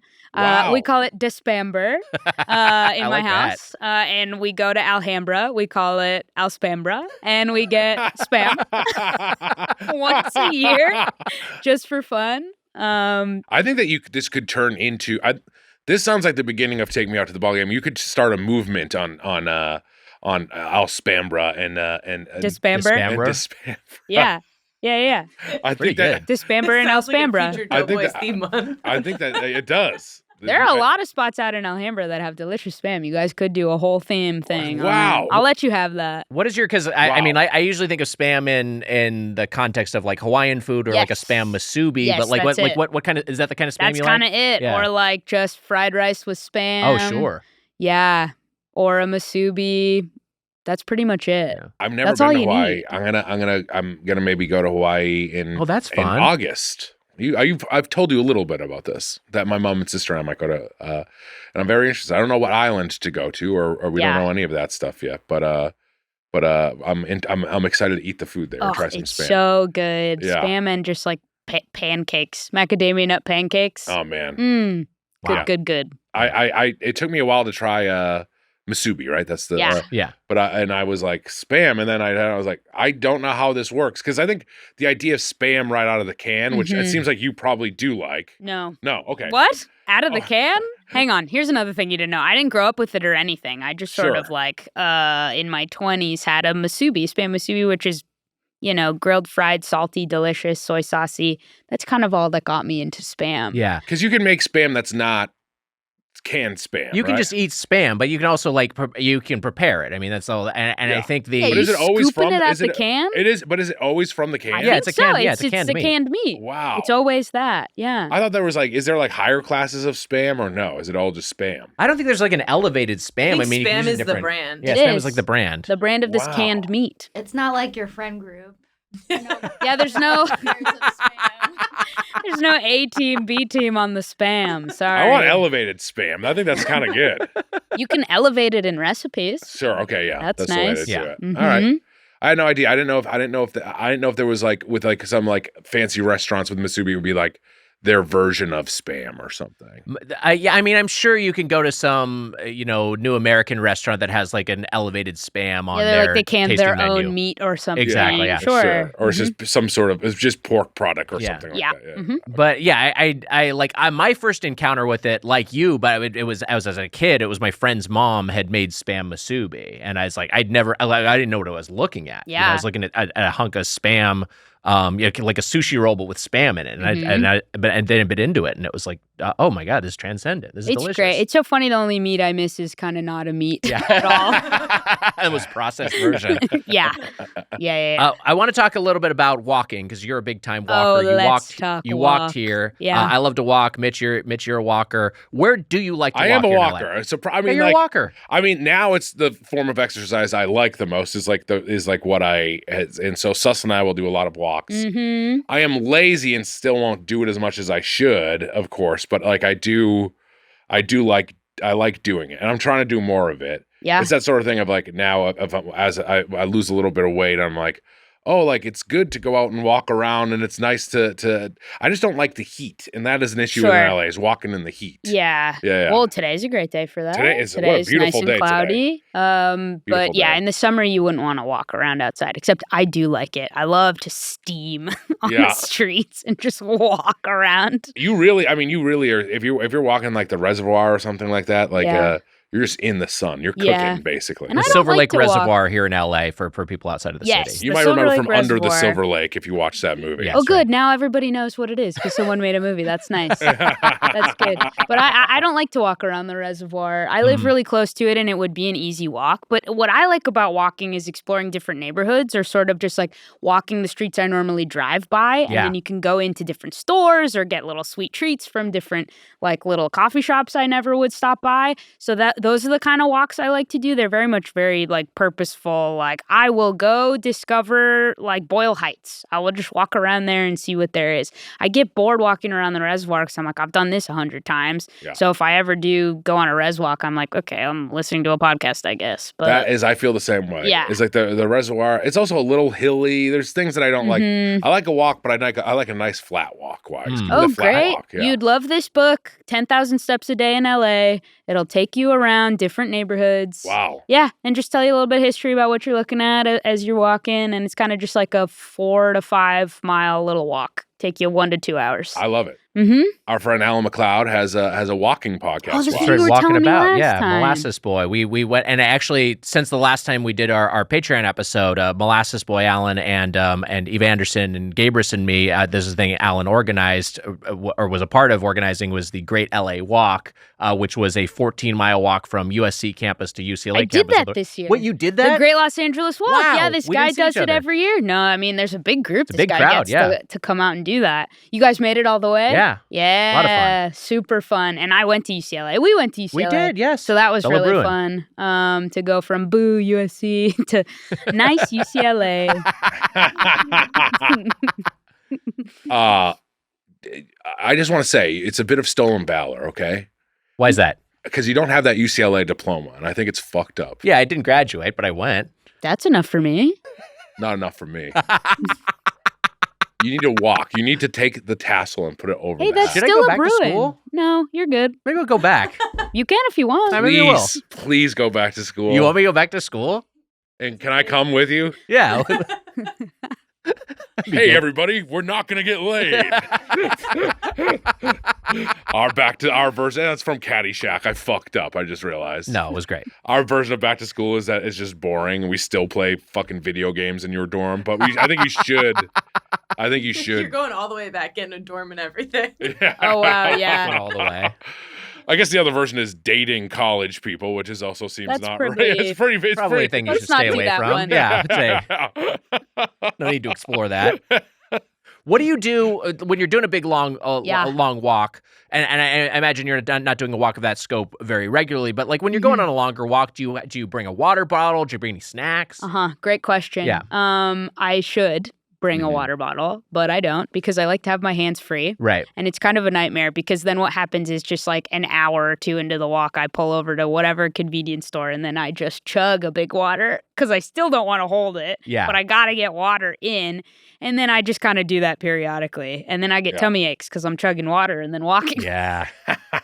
It's really bad. And then the snacks thing, I don't need snacks because I'll stop in little shops and get myself snack treats. Except if you're walking around a neighborhood. I did a poll once. I was just walking around Pasadena somewhere, South Pass maybe. And I was like, how kosher would it be if I walked up to one of these houses and knocked on the door and told people, hey, sorry, I'm just on a little walk and I got hungry. Do you have a little snack I can have? We like used to be so neighborly, right? But I feel like people would be so freaked out if I did that today. For sure. And I asked my friends and they were like, yeah, probably don't do that. They made me be scared. Yeah. And I didn't try it, but I also think I'm like so unassuming. Like maybe I could do it. Sure. Maybe I feel like I think people would definitely be freaked out if I did it. that's what I mean. I think you'd be okay. Maybe if I showed up and I was like, I'm so sorry. Do you have like a granola bar or something? Yeah. I'm just on a little bit of a walk and I didn't pack any snacks for myself. You'd maybe get shot. Most, I think you maybe would get shot. I was walking in the neighborhood and I'm very hungry. Oh my God. I think it's delivery on that. That might be part of it. I can improve that aspect. Yeah. It's I've gotten into carrying a water bottle, which I also hate having not a free hand. Yeah. But I'm just like I gotta hydrate at a certain point. Know. And like one of those water bottle slings so you can like wear it or like a No, backpack. I don't want I to. like you not having a free hand. Unencumbered. I like you having both hands. Put 2 water bottles in those hands, so there's nothing going on. I sometimes will get stomach aches on walking. I had to ask for Susser's. He has a little office, and I had to ask for his login so I could go and log in myself. Log out, I guess. Yes. Is the Nice. I also just want to say, to make clear, I when I say the stolen valor thing, because I think that people think I was being mean, and I know you don't care. Juan, no one cares. no one cares. I know, but I'm about? just saying I don't really think that. I needed to be People clear are about Rich has it. a lot of feelings today. I know. I have a lot of so- feel. I mean, like, look, you can throw my diploma in the fucking trash. I went to Ithaca, and guess who would graduate from Ithaca? Amelia. Me and one other freak in this room. That's who's graduating from fucking Ithaca College. Jemmy's Nice. leaving. Jemmy's Jemmy done said, with this. you went to Ithaca? I gotta go. Jemmy, where'd you graduate from? The streets, baby. That's Wow. right. Street smarts. Street Smarts. Mm-hmm. She's from Miami. Wow. The streets Yeah. in Miami. Whoa. How about that? Could have like Bugmain. Bugmain was in Miami. We know a few Miami. There's a big film school down there. Did you go to UCLA for the film or no? No, not at all. No. How do you know so little about me? We've Yeah, been he went friends. for math. Yeah, as a math major. Thank you. Oh right, you were a math major. I knew that because I was pretty good at math too. You don't remember everything about me. No, we're whatever. I tried to get myself out of trouble and I got into trouble. Yeah. You should have just left it. I forget this stuff. I'm tired. What do you want from me? We got to get into Panera, but Yes. I do want to. yeah. I did want to ask you. Behpoornia is a Persian name. Yeah. What is the where do you stand on like? Do you have any favorites among Persian food? And as Sure. someone who's eating vegetarian, pescatarian, Yeah. what do you go for with those restrictions? A lot of the soupy stews are still pretty vegetarian. Oh, okay. Like the osh is something that I'll go for still. There's also like a kuku sabzi, which is just sort of like an herb frittata. Yeah. That's something that I like to still eat. Actually, in Silver Lake, I don't know if you guys have been to Azizam. It's like a little cafe truly down the block that is selling like modern Persian food. It's so good. Oh, damn. And then speaking of UCLA, Westwood is full of like Oh, for such sure. good Persian Russian restaurants. Taste of Tehran. Yes. Atari Sandwich Shop. Atari Sandwich Shop is the one I was going to bring up. Yeah. That place is really good. If you're into a tongue sandwich, which I don't eat anymore, but I used to, so good. Wow. They have a really good one. And then there is another, Cafe Glisse, something like that, in Westwood, has Persian pizza, which isn't a Persian food, but they just make pizza kind of wrong, but in a way that I like. The sauce is a little sweet. It's more like ketchup-y. Right. And they do the thing where they put like all the toppings in the sauce and then the cheese on top of everything, a bit like a deep dish-esque, but it's personal pan style. It's just like a sweeter, small pizza. Good. I like that. Wow. Yeah. I got to try that. Tongue is such a crazy food because you're putting it you're putting it directly in the food. Yeah. It's touching. Don't think about it too hard. If you do, you don't want to eat it anymore. It's touching. The first thing it's touching is the thing it is. Yeah. It's the only kissing food a dead that's cow. right. Yes. It's a weird thing if you really think about it. But it's the only food unless you eat. Do people eat lips? I think people can eat lips. I mean, you could. You can eat anything. Yeah. Okay. Lips. But yeah, all right, so lips, I guess, is there or teeth. Tongue is specifically food? is presented as like the main protein, and like a tongue sandwich. Certainly a lengua taco I like. Mm-hmm. But yeah, it is. It's a lot. If you get over, it's seasoning, right, for a lot of it. Yeah, and it's textural, but it's like if you get over the mental hurdle, you can enjoy it like any other meat. It's delicious. It's very tasty. Do people eat teeth? No, I don't. I don't think so. I don't think you can digest teeth. Yeah. Okay, so teeth. Then okay, teeth are off the table. Teeth are off the table. So lips, I guess, lips or tongue. Yeah. Yeah. A lot of that's a lot of. I've had lengua and I've liked it. But some of that wouldn't be called organ meat, right? Or is it organ meat? I don't know. Offal? Yeah, tongue is an organ, sure. I don't know if it would be. Maybe, yeah. But sure. a lot of stuff like that, I have a harder. That is like some of the stuff I have a harder time with. That's fair. Yeah, I'll do like a pate or like is it a liver pate or mousse or whatever. Sure. But some of that stuff it's a strong, and texturally I think it is harder for me. But sometimes you get it cooked well and it's great. But also like a tongue sandwich. A Persian tongue sandwich is pretty good. And also really, it tastes like you're eating pastrami or something. Yeah, you know what I mean? It does. Yeah, and it's with like Persian pickles, and they put a little bit of like probably mayo and then lettuce, tomato, and that's kind of all you need in a baguette. I want to try it. It's good. I want to try it. Kukusabsi, which you mentioned, was a dish that I was not super familiar with, but that's the thing. Natalie, my wife, will just like make at home, and it's just like, oh, this is really yummy. It's kind of like a very herby frittata, which I think is kind of how you describe it. Yeah. I can't cook very well. I'm not a big cook, but I can make a kukusabsi that's pretty good. And if you do fresh herbs from the farmer's market, it tastes way better because my mom gets me like frozen from the Persian market, and you don't need it. Yeah. Just chop it. The chopping is the hardest part. Arm workout, if anyone's looking for one. Just chop some herbs. I gotta think about taking. Actually, I think I'm pretty good. I think you're good, Mitch. I like the idea of Natalie making this dinner for you and you're sitting crisscross in front of a fucking Minions movie.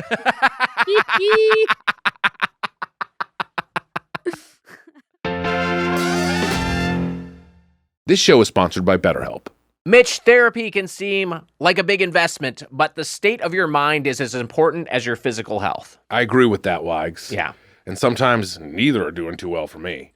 Well, let's talk numbers. Traditional in-person therapy can cost anywhere from $100 to $250 per session, which adds up fast. But with BetterHelp Online Therapy, you can save, on average, up to 50% per session. Wow. With BetterHelp, you pay a flat fee for weekly sessions, saving you big on costs and time. Therapy should feel accessible, not like a luxury. With online therapy, you can get quality care at a price that makes sense and can help you with anything from anxiety to everyday stress. Your mental health is worth it, and now it's within reach. Wags, you and I have both benefited from therapy. I know That's that right. Anytime I'm going, it's like the mental gym. That's what I say. You got to get the gunk out. You feel good after you do it. You feel good after you talk to somebody. You've had similar experiences, correct? Yeah, I mean, it's been transformative for me and a lot of people that I care about. It's helpful for learning positive coping skills and how to set boundaries, and empowers you to be the best version of yourself, and it isn't just for those who've experienced major trauma.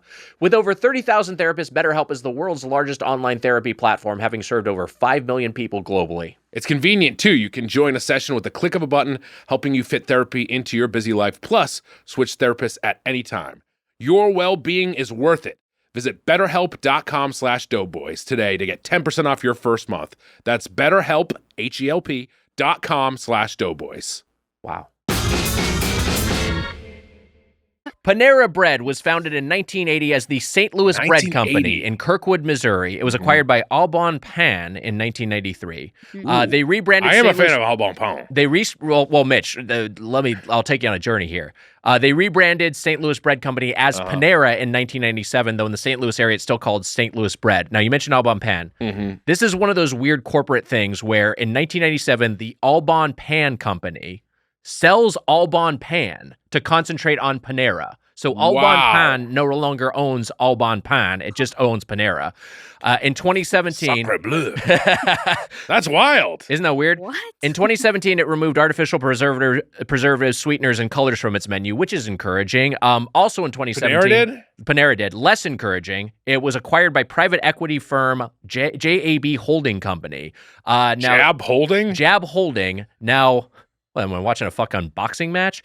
Jab Holding owns the following companies. I like that. Pete's Coffee. Thank you, Mitch. Pete's Coffee, Caribou Coffee, Stumptown Coffee Roasters, Intelligentsia Coffee, which is like the upscale, like fancy pants coffee shop. There's one right a stone's throw from Headgum. Einstein Brothers Bagels, Pret a Manger, a teaser for an upcoming episode. How do they not own Au Bon Pain? No, sold it. That's in the past. That's been sold. This is like the perfect place to own Au Bon Pain. And this one I like the most, Keurig Dr. Pepper. That's right. Keurig and Dr. Pepper are one company that is owned by JAB Holding. What? Also, Keurig Dr. Pepper also owns Snapple. There are 2,000 locations of Panera these days, and we've covered twice before on Doughboys, once with Bill Oakley and once with Monica Ruiz and Chris O'Malley.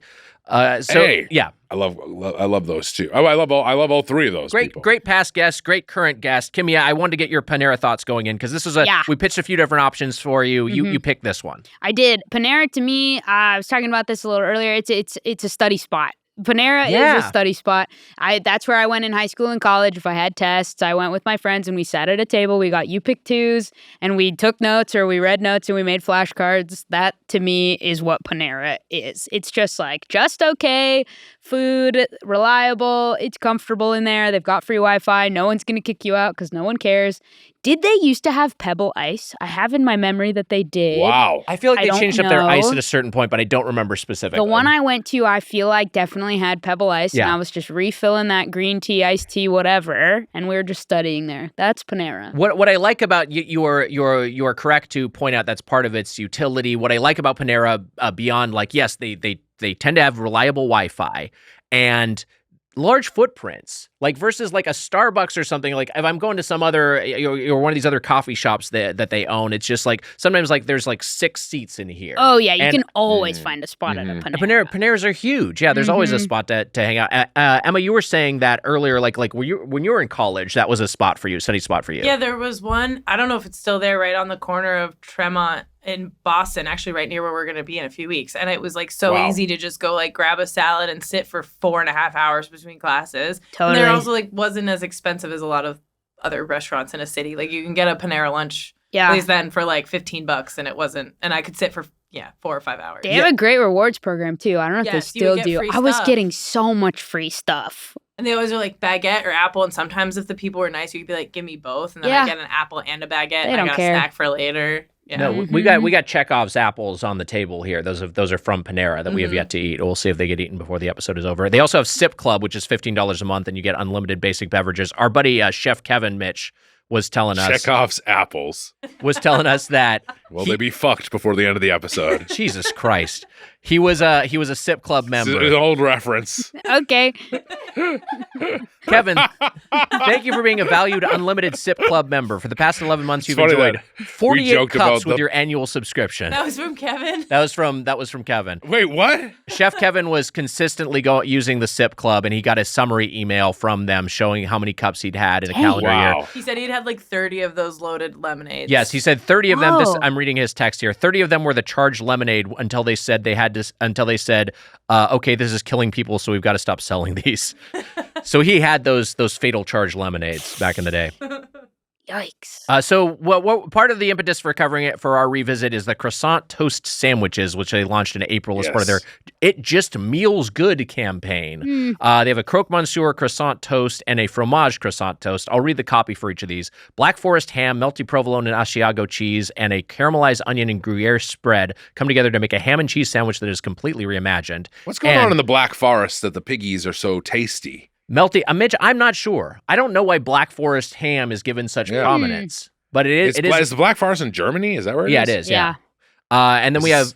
What's the deal with it? I don't know. I don't know what's going on there. I want to figure this out. And then the jamon serrano, another European ham that everyone's talking up. Oh, right, yeah. Melty provolone and American cheeses, caramelized onions, arugula, and garlic aioli transform a simple classic into something extraordinary. I mean, they're basically the same sandwich, just one of them has ham and the other one has a garlic aioli. Yeah. So you're not eating meat. You had the croque monsieur without the ham. Mitch, you and I both shared the ham version and the fromage varietals.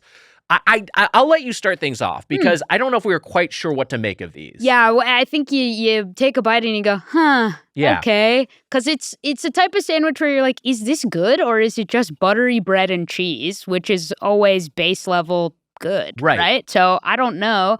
I do think without ham, I just had two kind of the same sandwich, except one was sweeter, the one with the caramelized onions. Yeah. It just was like the top of a French onion soup between two croissant toasts. Yeah. That's kind of, which is also good, but are we making food or am I just like eating butter and cheese? Yeah. There's also something to the bread. So it kind of looks like a slab of French toast. I'm not quite sure how to describe it, but with the folds of a croissant. Yeah. And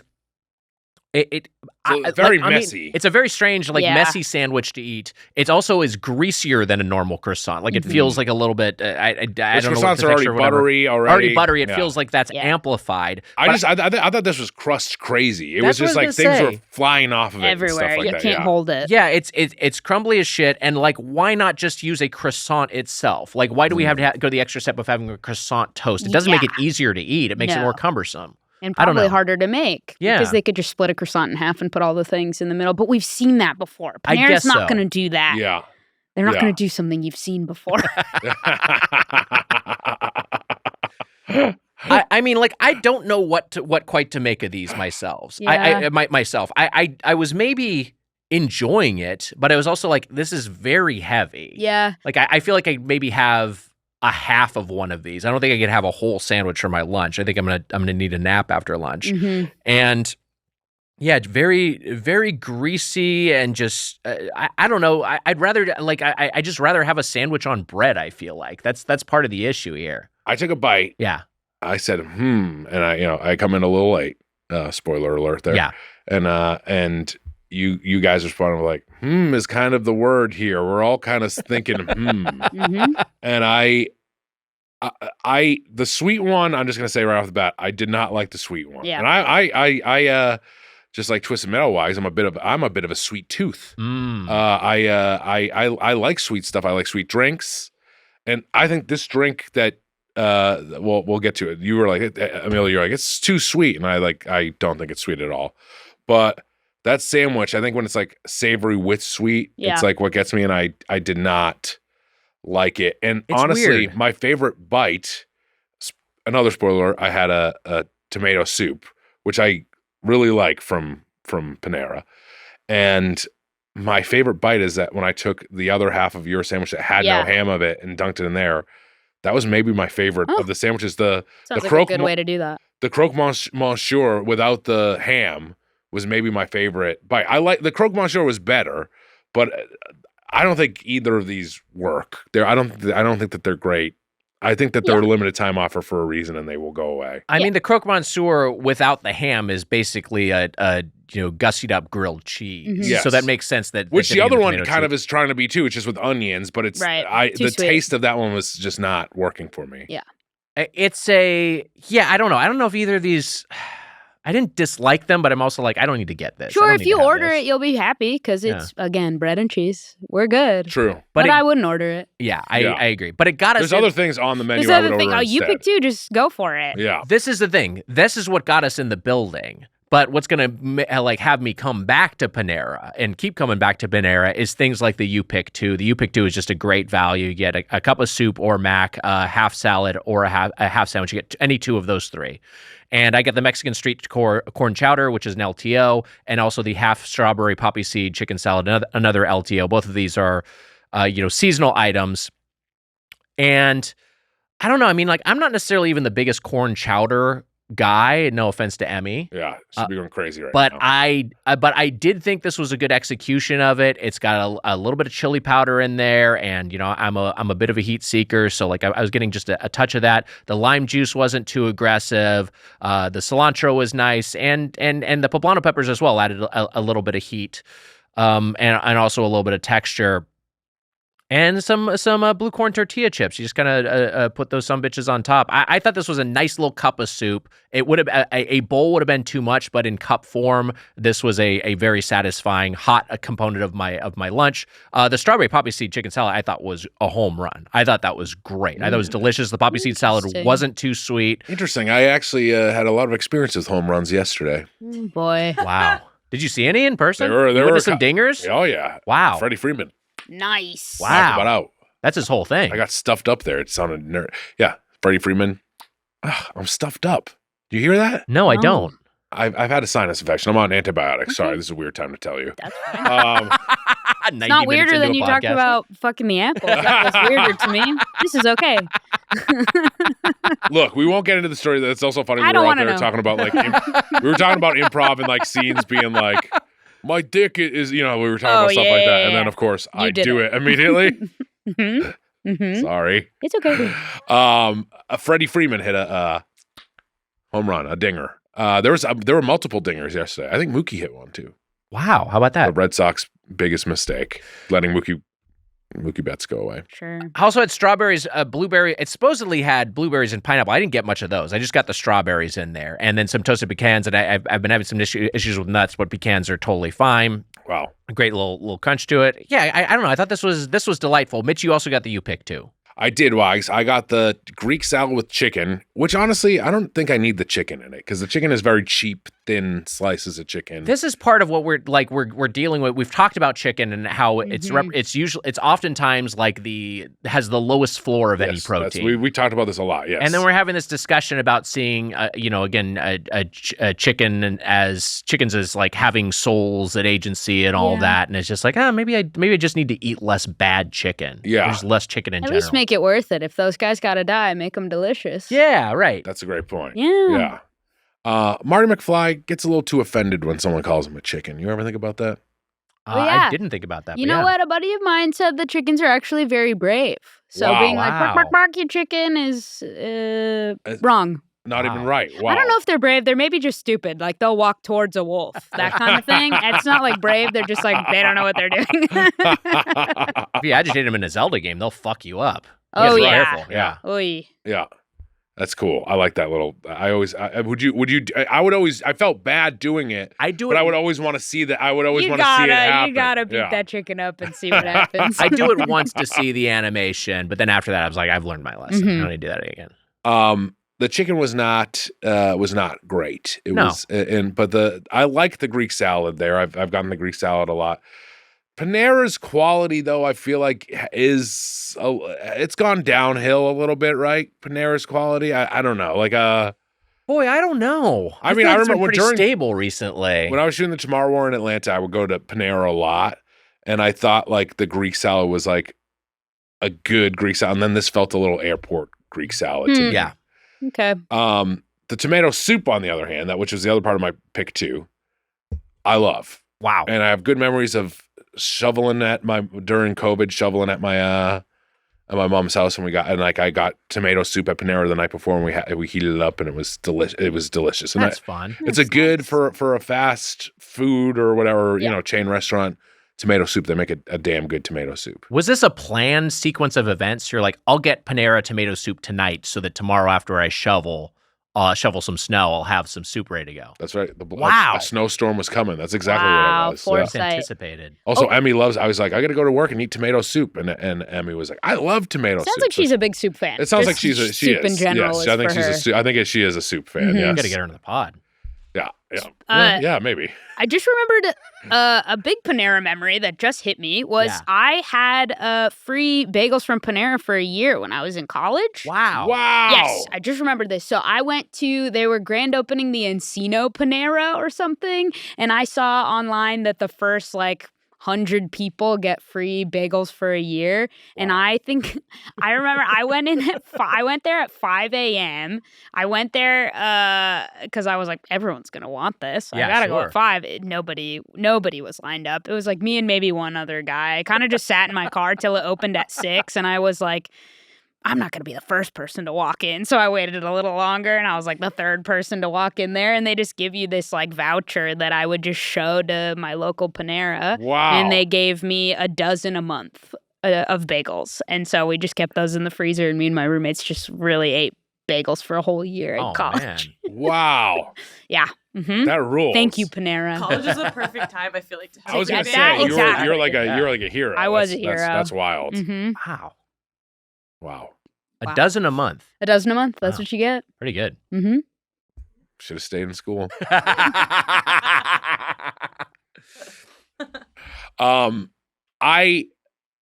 tomato soup was the highlight of the day for me. The sandwiches were just okay. The salad was a little wonky today. And I got this drink too. Yeah, so we wanted to get the citrus punch, or you wanted to get the citrus punch. A delightful citrus punch, naturally flavored with lemon, mango, pineapple, and blood orange yuzu. Unfortunately, did not have it. So Amelia, you're like, you audibled in store and you got something else. You got the passion papaya iced green tea, not realizing that was what I ordered. Had no idea. Wow. So we ended up with the same beverage. And then Wags is like, wow, this worked out, and took the drink and started drinking. I was like, I want some of the fucking drink. There was no ice. No ice in the drink. That was a me thing, not a Panera thing. Oh, smart. I like it. Yeah, because it's not going to dilute. I get it. Yeah. Good move. What did you think? Because I don't think that this is that sweet, and you seem to think it was disgustingly sweet. I thought it was pretty sweet, especially I had just eaten a kitchen sink cookie, so I went from eating a cookie to drinking that, and I still thought it was sweet. Okay. It was a little sweet for me, but I also like an I like an unsweetened iced tea. Mm-hmm. That's how I prefer it. And so here we got it has passion fruit and papaya, and then just I don't know, 150 calories of added sugar. So it's just it was pretty potent to me. Mm. You don't mind it? I don't mind it. Yeah. But I like sweet drinks. That's yeah. Kimia, where do you stand on an iced tea? Love an iced tea. Yeah. Love an Arnold Palmer. Oh, yeah. Arnold Palmer. We nailed it on the third one. So I don't like them sweetened, though. Yeah. And Arnold Palmer's okay because a lemonade should be kind of sweet. So if I'm adding it in, I expect it to be there. But if I'm drinking an iced tea and it's sweet, I'm like, no.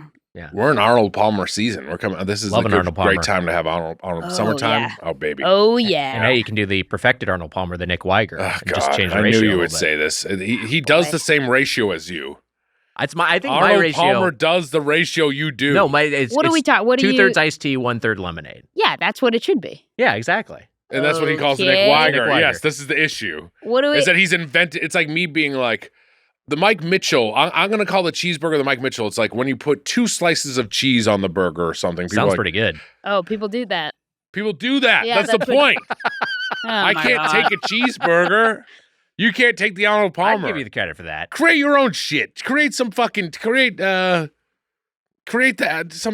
some apple sandwich or something. Create something. Yeah. Create an apple sandwich? I'm not the take me out to the ball game guy. I don't know. I was just going what was in the room. Create something. Create it. I did. What? The Nick Weiger. No. What's your thing is that what? An original Arnold Palmer is a half and half? Original is, I feel like it's 50-50. I don't know. I think it's just the guy just invented the mix. Yeah. The ratio is not important. Also, I don't think he invented it. I think someone else gave it to him. he invented it. And he named it after himself. But God bless him. Rest in power.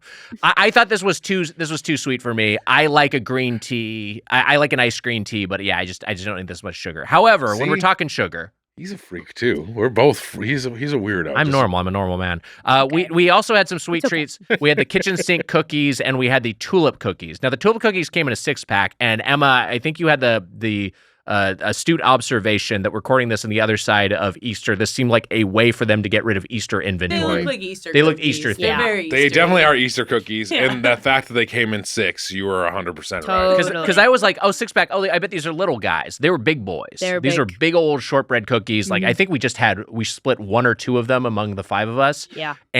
But delicious. pretty yummy. Yeah. Did like it. Yeah. Nice and soft, not too sweet. No. Honestly, really good. I was trying to get I wanted to get the 20-pack of Clover cookies.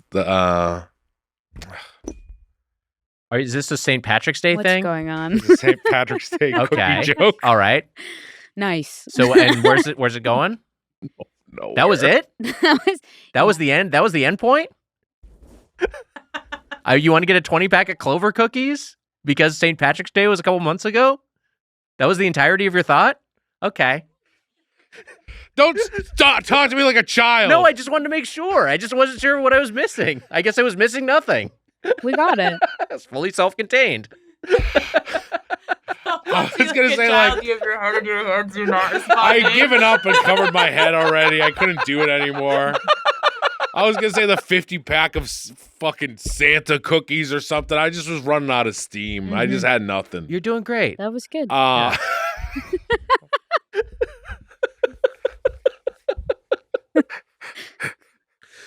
The tulip cookie I didn't like. You didn't like it? I thought you guys all liked it. I didn't like. What did you Not like about it? sweet enough for you? I actually thought it was too sweet, and now you guys are saying okay. Wow. This is incorrect. I going think on that with the your kitchen palate? sink cookie. that one was definitely sweeter. It was sweeter, but like I liked the flavors of it more too. So like it was sweeter, Okay. but the a little pretzel, a little salt, and chocolate is the main flavor. I think it's the fact that like the tulip cookie was was like the sweetness was like just a kind of sugary. Yeah, it's like a grocery store cookie. Yeah, grocery Yes, store you cookie. compare it to like the Loft The House Loft House cookie that cookies, has that's like the shortbread with the icing, the thick layer of icing, and that's very much what it was. The kitchen sink cookie, by contrast, which I love, that's a go-to for me from Panera, and that has semi-sweet chocolate, milk chocolate, so 2 types of chocolate, caramel pieces, pretzels, and then flake salt. I mentioned one thing I like because peanuts are tough for me these days. A lot of times that's what adds texture to a cookie, but you get the pretzels in there, you get the same sort of sensation, just minus the nuts. And then I love the saltiness of the pretzels and the flake salt that's thrown on top of these bad boys. I heard is really good. What's that? Those Clover cookies. I've heard the same thing about those Clover cookies. If you can get them on clearance after St. Patrick's Day. In the 20-pack, pretty- yeah. You're gonna get the pretty 20-pack, good. but the 20-pack Clover cookies I hear are pretty tasty. Yeah, those are great. Yeah. Yeah. I like the Lincoln cookies you can get after President's Day. Those are really good.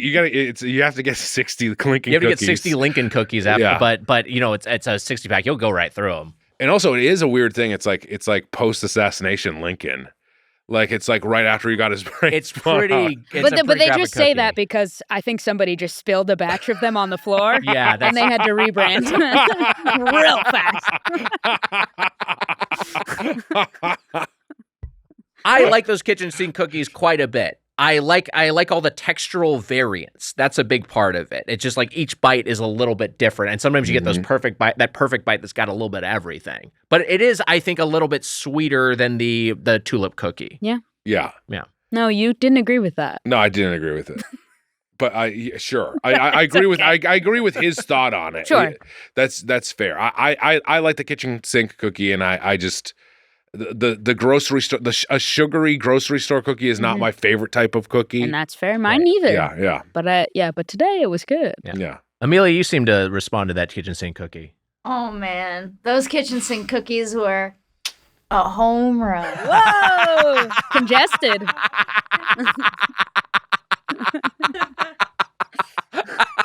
Amelia's hitting dingers behind the desk there.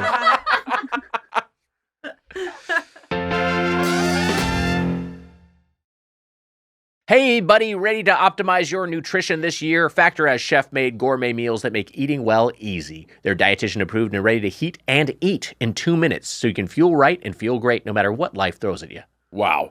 Factor arrives fresh and fully prepared, perfect for any active, busy lifestyle. Lose up to 8 pounds in 8 weeks with Factor Keto meals. Based on a randomized controlled clinical trial with Factor Keto, results will vary depending on diet and exercise. With 40 options across 8 dietary preferences on the menu each week, it's easy to pick meals tailored to your goals. Choose from preferences like Calorie Smart, Protein Plus, or Keto. Factor can help you feel your best all day long with wholesome smoothies, breakfasts, grab-and-go snacks, and more add-ons. Reach your goals this year with trusted ingredients and convenience that can't be beat. Wow. Mitch, I had myself the blackened salmon. Wow. It came with a smoked Gouda cauliflower grits and some broccoli. Delightful. It's a great, well-rounded meal. Wags, I had the herb ricotta and beef ragu. And you know what?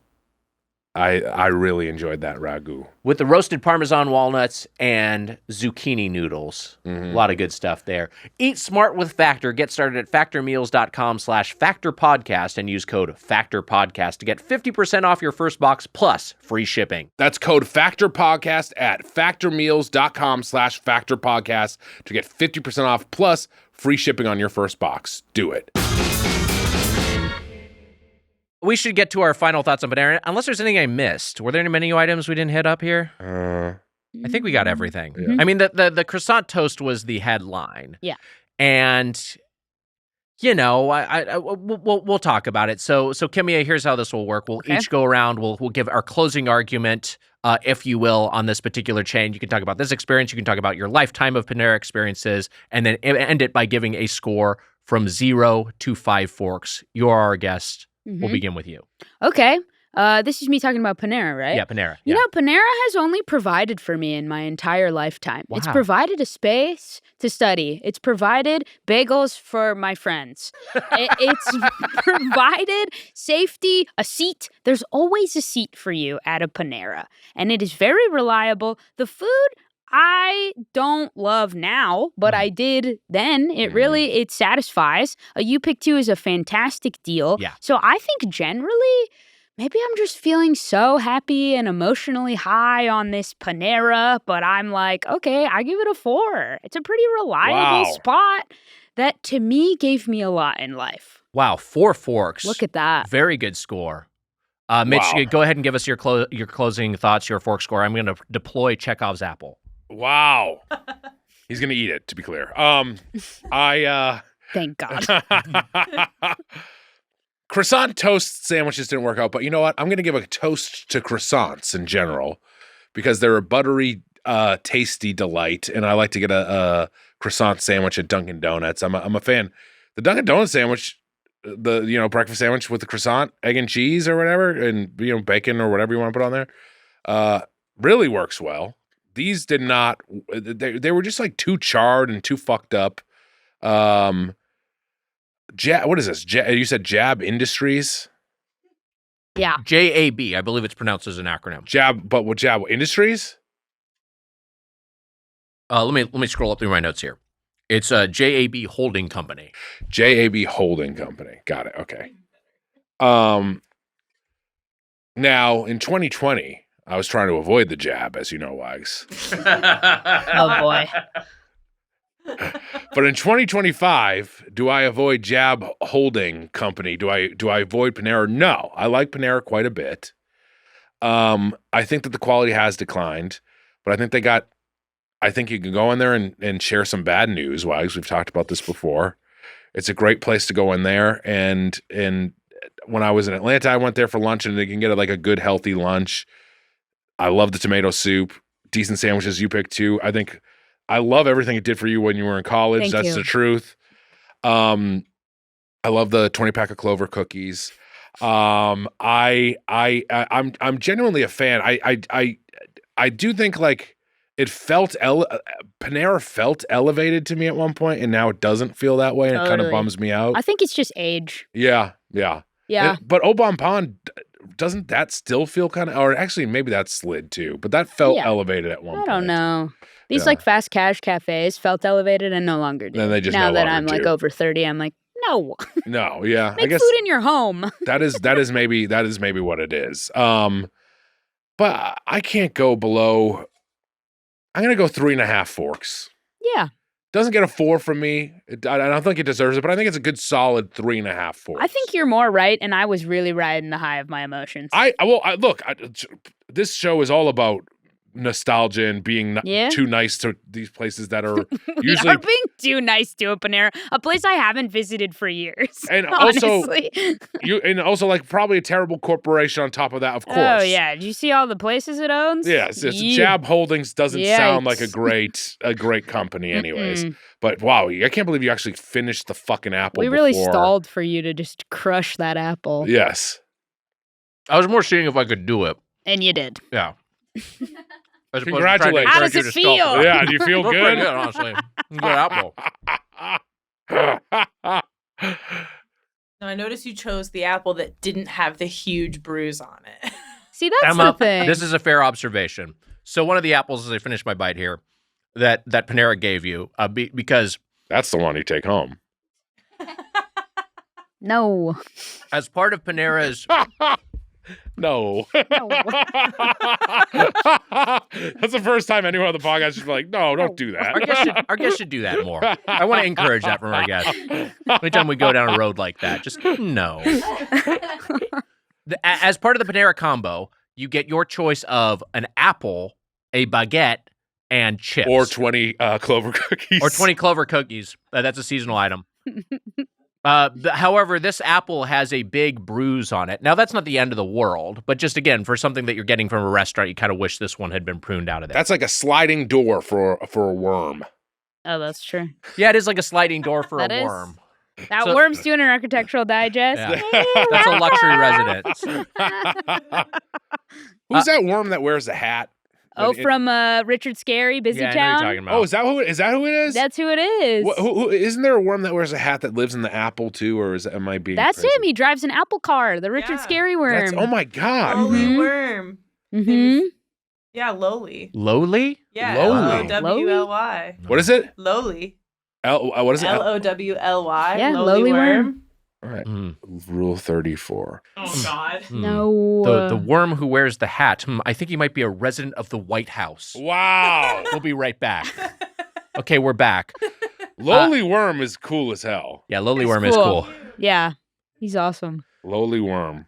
Here's the thing. I really like Panera. I have a lot of affection for this chain. I like that it's doing something a little bit... there's no one who's really, there's no one who's actually really doing the same thing in its space. Like, everyone's either trying to be, like, a little bit cooler, a little bit sleeker. They feel like they're kind of comfortable, kind of being, like, a big, a kind of cumbersome space that's almost just got too much, like, it's got more real estate than it needs. Like, you've never been inside, like, a packed Panera. You know what I mean? They're always, like, a little bit too spacious. But that's part of what you like about it. It's kind of got a hotel lobby feel to it.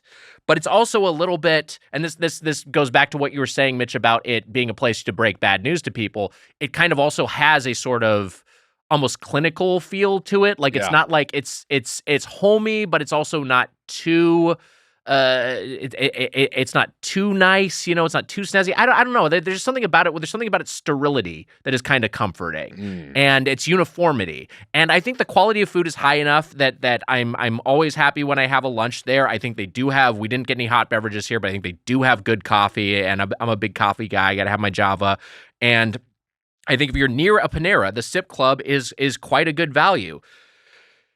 I really like their desserts, too. There's two guys who know a thing or two about being sterile. It's you and I. We got that locked down, Wags. Also, I just want to say I am disgusted that, and I'm done with Rule 34. Okay. I'm not going to talk about it on the podcast anymore. But there is fucking Lowly Worm Rule 34. There's Why did you look that up? You didn't have to look that up. It all exists. That's the whole point of Rule 34. That it all is there. Yeah. But Lowly Worm? Rule 34? Yes. Rule 34 in and of itself is stating that Lowly Worm porno will exist, because the whole thing of Rule 34 is if you can imagine it existing, it's there. So this is on you for looking it up to be like, let me see if I can prove myself wrong. No, the rule is the rule. So you're going to get something nasty on your phone. I got something really nice. Can I just read you the caption? Okay. Sure. This is too big. It smells terrible. That's the Jesus caption of the... Christ.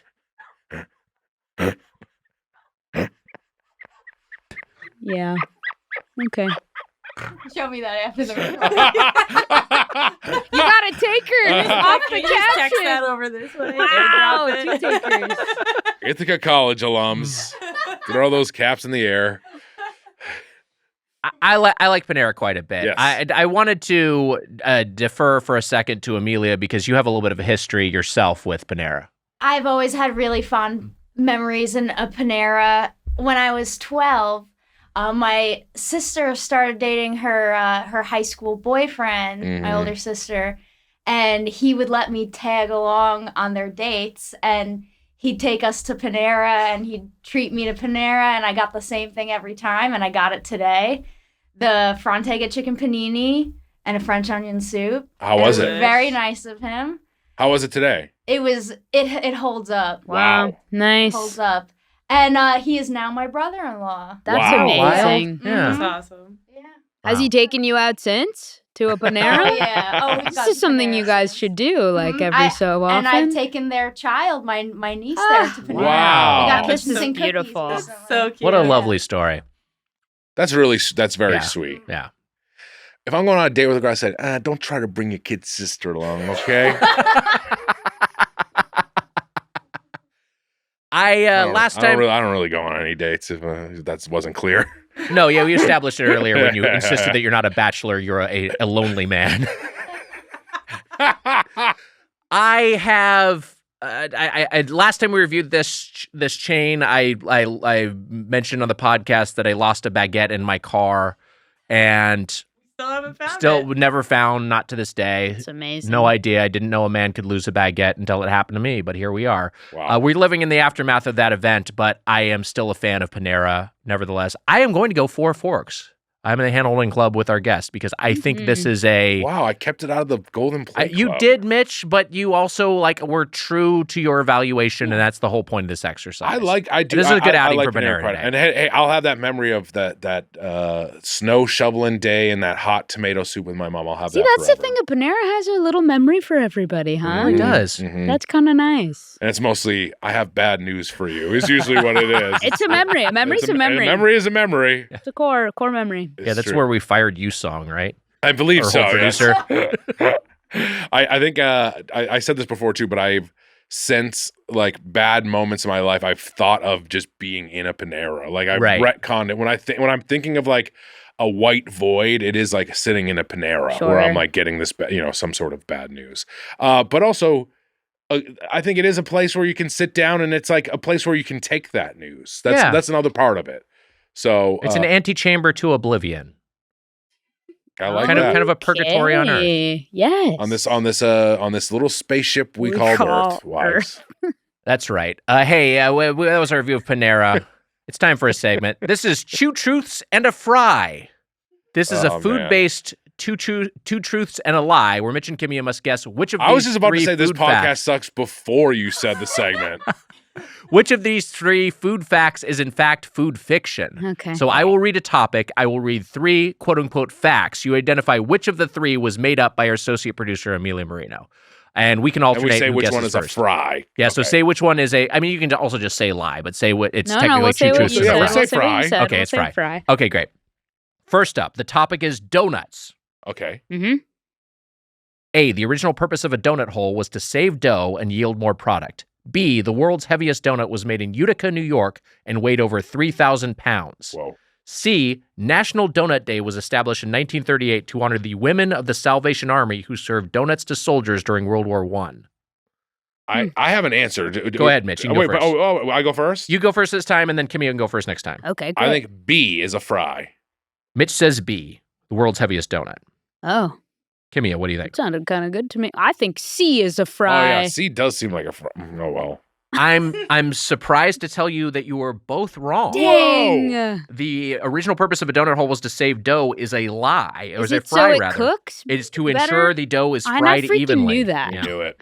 And I knew it, but I went, everyone's a cheapo these days, huh? Yeah. And I thought myself out of it. I mean, a part of me was just like, oh, yeah, I guess you would have a, but like, I guess you can make the donut whatever the hell you want. Yeah. There's donuts that don't have I can't believe I sided with the cheapos and not with the women. Dang. Next topic, water. A, hot water freezes faster than cold water. B, water is heavier in ice form than in liquid form. C, 1% of the Earth's water is suitable for drinking. Kimia, you go first. What can I say? Well, as you read all those, my brain went, I don't care. The water facts, I went, I don't know. I'll read them again. Hot water freezes. No, please don't. Okay. I'm just going to pick one. By the way, siding with the cheapos and not the women is that kind of sums up the Doughboys podcast. Coming on the Doughboys podcast. No, you guys are good. I'm going to pick A because it doesn't matter. A, hot water freezes faster than cold water. Mitch, what do you think? I'm going to say B because just is this a properties thing or where frozen water shouldn't ice weigh the same as the water is my guess? But yes, Mitch, you are correct. Wow. Cool. That was the fry. Water is heavier in ice form than liquid form. You get a point. Next up, honey. Okay, I'm back on board. I'm back on board too. Yeah. A, honey can ferment if it absorbs too much moisture from the air. B, bees must visit over 2 million flowers to produce 1 pound of honey. C, honey is naturally vegan since it's made by bees, not from them. C, it's true. Oh, wait, I'm looking for a fry. A. Also, watch C be false. Can we pick the same one? Yeah, sure, yeah. Can you read A again? A, honey can ferment if it absorbs too much moisture from the air. Fuck, that sounds yeah, it does, real. but also sounds boring. So, I'm. I agree with you. B is bees. Bees are what? B is something. I just about want bees. that one to be true because they're such hard workers. B, bees must visit over 2 million flowers to produce 1 pound of honey. It can't be that, but I'm gonna leave it as true. I think it might be. I think it is true. I'm gonna go A as well. I'm going A. All right, let's see.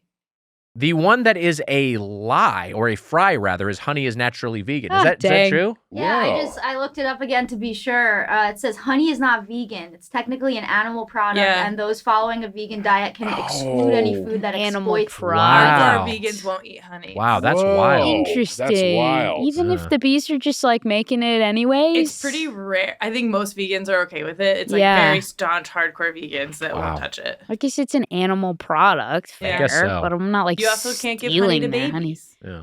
Oh, what Under happens? a year, if you give, there's a bacteria that can grow in honey that most human beings are we're all fine with. It doesn't bother us, but it can kill babies. Whoa, and babies can't drink water either. Nope. The previous thing we heard facts about. All right. Wow. Next topic. This is all right. Hey, this is a fun topic. Pizza. Okay. A, in the U.S., 350 people eat 350 slices of pizza every second. I'll take that again. 300. Wait, yeah. what? 300. Did I write that right? This is what you wrote. I think In I'm the gonna go US. A, I think I'm gonna go but A we'll see what then. happens. In the U.S., 350 people eat 350 slices of pizza every A second. fry. Sure. What does that That's a mean? fry. A fry. I'm going to give everyone a point because there's no way that's true. All right, what does that mean? What is B and C? It might be million people. Okay. So Maybe that one, just 350 slices of pizza are eaten every second. that sounds US. right. Maybe it should just be people eat 350 slices of pizza every second. Yes. But there's an extra 350. I must have edited the sentence and forgot to get rid of that. That one, I'll just say that was, this will just be a 50-50 because that one is true. It was just had a typo. So Okay. the other two are it's a coin flip here. Mhm. B, in 2001, the Russian Space Agency was paid over $1 million by Pizza Hut to deliver a pizza to one of their astronauts in orbit. That is true. C, the first pizza to be delivered by drone was delivered in the U.S. in 2020. Oh shit, or is that true? Well, these are good fries. If one of these is a fry. One of them is true. One of them is made true. up. How much did they say they paid Pizza Hut? $1 million. I don't Oh think my it's God, that. Dr. Evil would I don't love think that. Yeah, I guess I should deliver that like Dr. Evil. Oh, Go ahead. $1 million. really good. Really good. Can I do one? Yeah. 20 clover cookies. Oh my God. Just hammer it home. If it made everyone uncomfortable and didn't make sense when you first did it, you just gotta hammer bringing it it up. home. Mhm. Do we have a guess? Yeah, that one. Yes. The $1 million. You're guessing $1 million. I'm gonna guess the drone. C is a fry. Yeah, Mitch, that one was a fry. It actually happened years earlier in New Zealand. Now that's the kind of fry I don't like, when it's like true and then all you did was change the day. You know what? It's not on you. No, it is. It is on. It is. No. No, it is on Amelia. I'm choosing women, and I'm blaming the cheapos.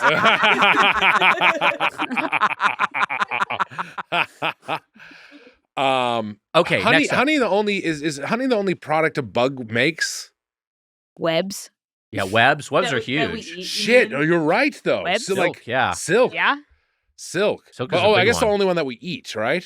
Probably. There's got to be another Eat bug thing that we eat. bugs? We eat some bugs. I mean, we eat bugs. We eat but, bugs. But do we eat something that bugs make, or is it just honey? Yeah, what else do bugs make? I mean, honey is the big one. Honey's definitely the big one. You know, honey never expires. It's good forever. Oh yeah. It like just gets crystally, but you can eat it forever. It's kind of fun. That's good. All right, next up, pancakes. That's cool. Ooh, pancakes. A. William Shakespeare was a big fan of pancakes and mentions them in 2 of his plays. Boy, this is an unfair advantage to Mitch because of his vast knowledge of Shakespeare's canon. I know Shakespeare. When does he say pancake? B. The biggest consumers of pancakes in the United States are people from the Northeast, eating 32.5% of all pancakes consumed. C. Pancakes were invented by the Romans in 1st century A.D. Can you say 2 and 3 again? B. The biggest consumers of pancakes in the United States are people from the Northeast, eating 32.5% of all pancakes consumed. And C. Pancakes were invented by the Romans in 1st century A.D. C is a fry. Kimia says C. I'm gonna say B is a fry, but I don't know. Mitch, you do know because that one is a You're fry and crushing you're this. running away with it. You are. Yeah. This is that was pure. That one was pure luck. I'm not caring enough, you know. I'm just kind of picking one because I really just want to get to the answer and know which ones are facts and which is To sleep, fry. perchance to dream. There you go. The immortal bard. Next up, coffee.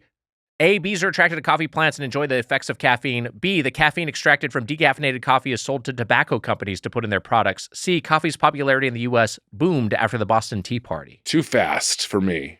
I got it. You went too fast. Bees are attracted to coffee. Another bees one. Bees are attracted to coffee plants and enjoy caffeine. Mm-hmm. Seems like she was on some sort of bee website. Caffeine is... B-movie. B, caffeine extracted from decaf coffee is sold to tobacco companies. Okay. C, coffee's popularity in the U.S. boomed after the Boston Tea Party. Ooh, C seems real. I pick B as a fry. That's a good choice. Thanks. I'm gonna go A, and I don't know. Kimia takes it. Nice. It is, in fact, a fry that decaffeinated coffee caffeine is sold to tobacco companies to put in what cigarettes. would we do? Why, Oh yeah. Why would you do that? That seems very fake. Yeah. Yeah. Good point. Last one, hot sauce. Hot sauce. Okay. Yeah, I'm a bit of a Okay. heat seeker. We're back on board All again. right. Here we go. Kimia, are you something of a heat seeker? Do you like spicy foods? Yes, I do. I love it. A, research has shown that over-consuming hot sauce can permanently numb your taste buds. B, hot sauce does not cause ulcers. C, the current world record holder for hottest pepper is Pepper X at more than 2.69 million Scoville heat units. Whoa. Okay, I know B is true because my dad was told to stop eating hot sauce at the ER because he got a bit of an ulcer. Oh Wow. no. It was that they were like, what have you been doing? And he was like, well, I did just go on a trip and drink a bunch of whiskey and eat a bunch of hot sauce. And they were like, okay, I think we nailed it. There's a hole in your stomach because of those two things. Sounds like a hell of a trip. Yeah. You're just Yeah, man, you guys got to hang out with my dad. Get awesome. holes in our stomachs. chugging Jack Daniels and Crystal hot sauce. It's like a blast. I also feel like we must have holes in our stomachs, anyways. You and I, but whatever. Yeah, sure. It would be good to. It would You're be good to fine. go. We should. Yeah. It would be Just good don't to eat Pepper X, which I also think sounds real, right? Like Pepper X does sound like Elon's new pepper, but it is Yeah. it is a Oh, real God, pepper. Yeah, I didn't even think about the nexus of like tech bro guys and like hot guy, like spice guys. Yeah. Like, Oh, it's man. definitely like the same sort of guy, the hot Yeah. sauce terrible guy. guy I never want to meet. Exactly. Yeah. Trying to prove something Hey. with everything they do. What about Joe Hodder? We like Joe Hodder. We like Joe Hodder And of Hotter Hodder's hot Sauces, of sauce. course. They're been not all enjoying those tech in our bros. home. Not all sauce guys are tech bros. Sure. But that's a different thing of like, hey, here's a spicy sauce. Here's a good, well-rounded, flavorful sauce that's also got some heat to it versus like, this is the hottest fucking thing you could ever possibly eat. I don't need to try Pepper X ever in my life. Exactly. It's not some sort of like I'm some sort of pissing contest to say like I can endure more spice than you, and like I can have a super spicy pepper and be like, that's not actually that spicy. You know, like that's a different type of guy. Mm-hmm. I think I'm gonna go one or is A. Yeah, A. Me too. Oops. Yeah, let's do it. Same one. Why not? Hey, you know what? You are both right. You're both winners. Congratulations. Let's go. You are correct. Pepper X, yes, is a real pepper. 2.69 million Scoville heat units. By comparison, an habanero pepper averages around 100,000 Scoville units. So Wow. Way hotter than it needs to be. What was it? What did we get right? What was the truth? Research has shown that over-consuming hot sauce can permanently nub your taste buds. Oh, that's not true. That's a fry. That's the fry. That's fry. Yeah. Got it. I meant to say numb your taste buds. I kind of said nub your taste buds. No, we got it. Okay. Hey, just like a restaurant value feedback, let's up to the feedback. Today's email is from Corey from Glossal Park, Los Angeles. Corey writes, when we were very young, my sister and I loved Hometown Buffet. I remember taking home their weekly menu so I could convince my parents to go on the most exciting days. Thursday was Rib Day. For many years, it was my favorite restaurant. At some point, it dropped out of the family rotation. One night, probably around high school, my parents surprised us with dinner at Hometown Buffet. We had to break it to our parents that we just weren't into it anymore. I think we went to Red Robin instead. What restaurant dropped off your favorite restaurant list as your taste buds matured? Keep eating fresh. Great question. Thanks, Corey. This is a great question. You know what? Honestly, I had a similar relationship with Hometown Buffet specifically. There's a Hometown Buffet in Lakewood, California, by the Lakewood Mall that we would go to. And as a fat little boy, I loved it because I could get so much food. I could keep going back and back. And then later on, you're just like, this food is bad. This is like low quality food. And they can sell you, like 6 trays worth of it because they're making it for, 10 cents a unit or whatever the fuck, Yeah. It's really... so that was definitely a thing. Like as I've gotten older and my appetite has gotten smaller, I'm less interested in buffets in general. I can do like Soup Plantation has disappeared, but like that Soup Plantation I could do because they had like soup and salad, and so like it wasn't as much of an indulgence. But a place where it's like how like stuff yourself, I'm less into that. Right. I don't know if I have an answer for this, and it's like maybe helpful because like not helpful. It's maybe I'm maybe in that lucky spot of like. Some of those chains that I held dear to my heart went away, which is sad. Yeah. But also I'm like, I never got to see them become, I never got to see my hero become the villain or something like that. But funny enough, Subway, which I did not. Oh, actually, I do have answers, but they're all later in life stuff. Because when I went back to Ithaca, there's a place called DP Dough. Yes, we've discussed DP Dough. We've discussed DP Dough. Wait, give us a refresher on what DP Dough is. DP Dough is like a calzone place, and they have a thing called the Buffer Zone, which is like a buffalo chicken calzone. They have like they have like 50 calzones, right? I'm looking at Amelia because Ithaca alums know DP Dough. It's and like they're open all night. Yeah. Yeah, they you can get them delivered to like 4 or 5 a.m., which I did happen quite a bit. Why are they called DP Dough instead of like the Zone? You feel like there's a more elegant pun. There are things called like the zone in like like there are like buffer zone. There's like a lot of different zones, but I don't know why it was called DP Dough. I have no idea. But maybe the guy's name was DP or something. I have no idea. That was it. It's their initials. Their initials. People that made it was a guy and his mom, Dan and Penny. That's cute. That is cute. Yeah, that is cute. Still though, should have been like in the zone. Would have been more catchy. Yeah.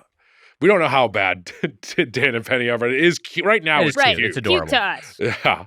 They have an ice station at their fucking, who knows? Oh they might be monsters. That's all I'm saying. Sure, anyone can be a monster. They opened in the 80s, so I want to believe that everybody was chiller in the 80s. Yeah. The 80s is super chill. But when I went back to Ithaca and I went and spoke to some of Amelia's classmates, she didn't go. And she knew about it too, right, Amelia? Isn't that a part of it? Wow. Yeah. She didn't go, and then she didn't know you at the time. Sure, but it was a sketch group from Ithaca. Yeah, sure. And then she also went on to tell me that she went to the Dave Franco and McLovin appearance instead. Ooh. Hey, I worked on that. Oh, great. This is. I think I've said this on the podcast before. That was a branded campaign for like Verizon or whatever the fuck. Yes, and so they had writers come in to like pitch on stuff they could do. Elizabeth Nonis, my favorite professor, my screenwriting professor. I got back and I went to this talk. And I was like, "Hi, Professor Nonis, this is Mike Mitchell." And she didn't remember who I was. And she was like, "Where's Mike Hanford?" She remembered Hanford, which of course she remembered Hanford. How do you not forget? How can you forget Hanford? And then I was like, "Oh, it's like kind of a good crew here." There was like 40 people. And she's like, "You should have seen it when McLovin and Dave Franco were here. There was a line." This is also like a nice older woman who's saying this. She's like, "There was a line out the door and they chased them to their cars." Oh and I was God. like, "This sucks." Wow. Well, you were blacked out in a haze, chasing them to their car. I wonder if this is the thing. I was like, just to deflate that a little bit, I wonder if the chasing them their cars was part of the branded campaign. It probably was. I bet that was a bit that someone wrote, and they were like, they just got a bunch of unpaid college students to help them out with something they shot and turned into an ad. Dave Franco and McLovin's Verizon campaign. Yeah. When I went and spoke, might have been T-Mobile. Doesn't matter. Sorry, apologies to T-Mobile. I went back and kind of a harbinger of what the current day. Yeah, 100%. Everything's an ad now. Everything is an ad. Yeah. And also, they were in the right to do it at that time, probably. Maybe Dave Franco was borderline, but whatever, Franco. I'm not holding the T-Mobile campaign against you, Franco. Am I pissed at you for other reasons, like how you got a way bigger crowd at Ithaca where I went? Yeah, a little annoyed. But me, Chris, and Jeff went there, and your buddies Chris Van Arstate-Lin and Jefferson Dutton fellow of the Birthday Boys yes. Also went to Ithaca, and we spoke there, and it was nice. But I went back to my hotel, and I was like, I'm gonna get a DP dough and get a buffer zone. There's no way that this is like good. And I had it, and it was fucking awesome. It was like so fucking good. It was. I was like, this is like as good as I remember it in college. And I was like, I did have some drinks, to be fair, but I was like, it was fantastic. For me in LA, Wags, this is the big one. There's actually 3 that I can think of. I never liked Subway as a boy, and then I started to like it, and now I'm like, I never really want Subway. I was sick a week ago, and I like wanted just cheese on bread, and I got Subway, and it worked. And I don't. People got mad. There was a couple people who got too mad at us because of Subway, and they were like, "Subway's actually not bad."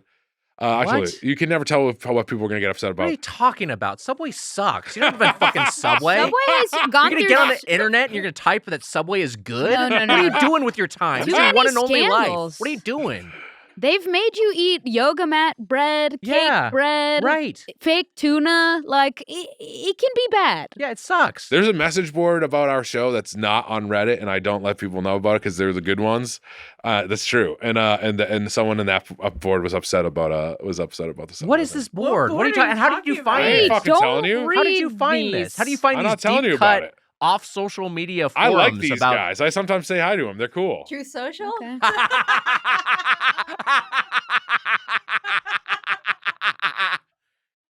It's out of here. Everyone's pulling off the noise better than I am. My tongue is weak today. I can't do it today. I usually have a very strong. It's too dry up there. Drink some water. So, okay, sorry. Subway, one that I liked it, and then it's faded. Mm-hmm. And then 2 for me, because it's funny, these are adult ones, but El Pollo Loco. Mm-hmm. Oh, yeah, sure. And Baja Fresh. Okay, yeah. 2 that I'm like, those are like, if I went there now, I'd be like sad that I would not be happy getting either, probably. Oh man, we went to El Pollo Loco a couple weeks ago. It was hitting. I think El Pollo Loco is back, but Baja Fresh is a place that declined partly because it was acquired by another one of these onerous corporations. But Kimia, I want to get your answer. El Pollo Loco just seems like a much cheaper quality plate, which is, and it has its place. Don't get me wrong. Yeah. It's and like Jack in the Box, and like we were talking Jack in the Box and what's happening with Jack in the Box. I'd put it in a different category from Jack in the Box, and I think it's a place where also you can get like a working class like value meal. I knew you were going to say this, and I agree with that. I think that it is a good place for working class people, and it is like you can get an affordable meal there. I'm just saying like. For what it is, like when we talk about like chicken the quality of chicken, I just think of El Pollo Loco as like not being the highest quality. That's all. It's weird to have to land here when our guest so eloquently described the chickens as, deserving of our respect, and they shouldn't be harvested for their meat. And yet. But I think we might need to revisit El Pollo Loco because I think it's maybe. I'm so down to go. It's maybe back. That's okay. Yeah. My mom loves that place, so that's fair. I do love that they're well, I never see commercials from them anymore, but it just is technically the crazy chicken is what they're saying. El Pollo Loco, the jingle is really good. Yeah, it is great. Okay. My answer? Yeah. Okay, here's what I got. So I recently, in December, I got a numero uno pizza because I remember those pizzas. That's where like all the cast parties growing up were at a numero uno pizzeria. And when I was little eating that, I was like, this is so good. In December, I got it to meet up with some of my friends that I used to do like plays with when I was little. And I was like, remember this? And everybody was like, we don't remember these cast parties. So it was actually a bad thing that I brought over. And then I was forced to eat a slice. And it's so sweet. Oh, wow. It's like really sweet pizza. It's crazy you say gross. It's crazy you say this answer because in that place when I first moved to Los Angeles, there was a Subway, El Pollo Loco, and across the street was Numero Uno Pizza. And in my head, I was like, Numero Uno Pizza is like the type of thing I was thinking. But for me, trying Numero Uno Pizza for the first time gave me that feeling of like, oh, a lot of the pizza I liked when I was a kid was shitty. Yes. Like I was just thinking that's that what before it was. You said it. It's crazy. Pizza I loved as a child, but this is gross. And here's another thing I was thinking of. I think Girl Scout cookies used to be good and now are bad. Wow. I can completely buy that. I bet they. What's going on? I bet they've cheaped out on the ingredients or made them more processed or something. I bet that's happened. Whoa. Yeah, because I used to love those things. I do think that they are like dry, or they like they feel a little. It's just icky. It tastes like a fake cookie, and it used to like be a cookie to me, and it's not anymore. They're gross. Mm-hmm. I love this take. I wonder if anything's changed. Yeah. Also, like there is like so much crossover. There was just a Frosty with the Thin Mints Frosty. They're starting to license the Girl Scout cookies a little bit more, and probably it's what they need to do to survive. But it's a little bit of a bummer. Mm-hmm. It lessens its wholesomeness to some degree. When you see it at fucking Wendy's. Two great answers, but also our listeners might be furious. You never know. That's okay. And I don't care. Yeah, be mad at me. That's a good way to. That's I should learn a lesson from you. I did think of another one for me, and this is just my palate changing over time and me liking sweets less. Last year, Mitch, we visited a See's Candy, which you maybe as someone also from Southern California. This is a West Coast chain. And I used to love it. I used to look forward to See's Candy so much. And now I'm just like, I don't really need to ever have this again. Yeah. Wow. Just all these chocolate novelties. It's just too much for me. That's funny because there's like Phillips Candy House in Boston, but they also do make really good candy still. You know what I mean? Yeah. Like, I'll get my mom like some dark chocolate turtles. Ooh, that sounds pecan good. turtles, Yum. which you can have. Yo, I should take you to Phillips. You would love it. I'm there's down. one. I think there's one left. I was gonna say there's only a few of them. The one right? in Dorchester. I think. Or there might be a couple more than that, but there's not many left. Whoa, I gotta go. I'm flying to Boston just for this. please. I love when Here I go. I would love for you to see Boston. A great city. I've been to Boston. Love Boston. It's a fun city. I have had a great time in Boston. Pizza, I think, is a great answer because as a kid, sometimes you knew you were eating not as good pizza, but like all fun. But it's like when you're a kid, a pizza is like a Harold. Even when it's bad, it's good. Whoa, what? Harold, sex, and pizza. I hate that saying. We've talked about this before because it's like even when it's bad, it's good, and you're like true about sex or pizza. That's not true. It's just not a true thing. Not true, yeah. And especially not true about the Harold. No. I mean, definitely not true. Even when Harold. it's good, it's bad. Yeah. No one sees that shit. Yeah. I mean, none of that is like. This is from Sharna Alpern's book, Truth in Comedy. I don't know if you ever read that improv tome from back in the day. Yeah, last book I read. I think I think pizza is just like a great because that like a sweet shitty sauce is like as an adult if you have like that like Lunchables type sauce like a marinara sauce you're like I can't. What am I eating? You get past that at one point. Yeah. Good answer. Thank good you. Answers. Thank you. Answers. Yeah, good answers. Hey, if you have a question or comment about the world of chain restaurants, you can email us at feedbag@birdfuck.com or leave us a voicemail at 830-GOTO. That's 830-463-6844. Our producer is Emma Erdbrink. Our associate producer is Amelia Marino. Holding it down for our absent supervising video producer, Casey Donahue. Our video editor is Mike Dorfman. Doughboys apparel and merchandise you can find at kinshipgoods.com/Doughboys. And hey, to get the Doughboys Double, our weekly bonus episode, plus our entire pre-2018 back catalog, subscribe at patreon.com/Doughboys. Right now over there, we are doing Mank 3, Mission Impossible. Kimia Behpoornia, thank you so much for being here. Thank you so much. What a treat. Please come back to the pod. It's so much fun. Please. Yeah, we'll talk James Bond. Yeah. I'm forcing you to. I love it. Anything you would like to plug? No, you can just follow me on Instagram @TroudClown. If there's a plug there, you'll find it. But, there you go. There's nothing here now. Wow. There you go. Hey, that'll do it for this episode of Doughboys. Until next time, for the Spoon Man Mike Mitchell, I'm Tiger Weiger. Happy eating. See ya. That was a Headgum podcast.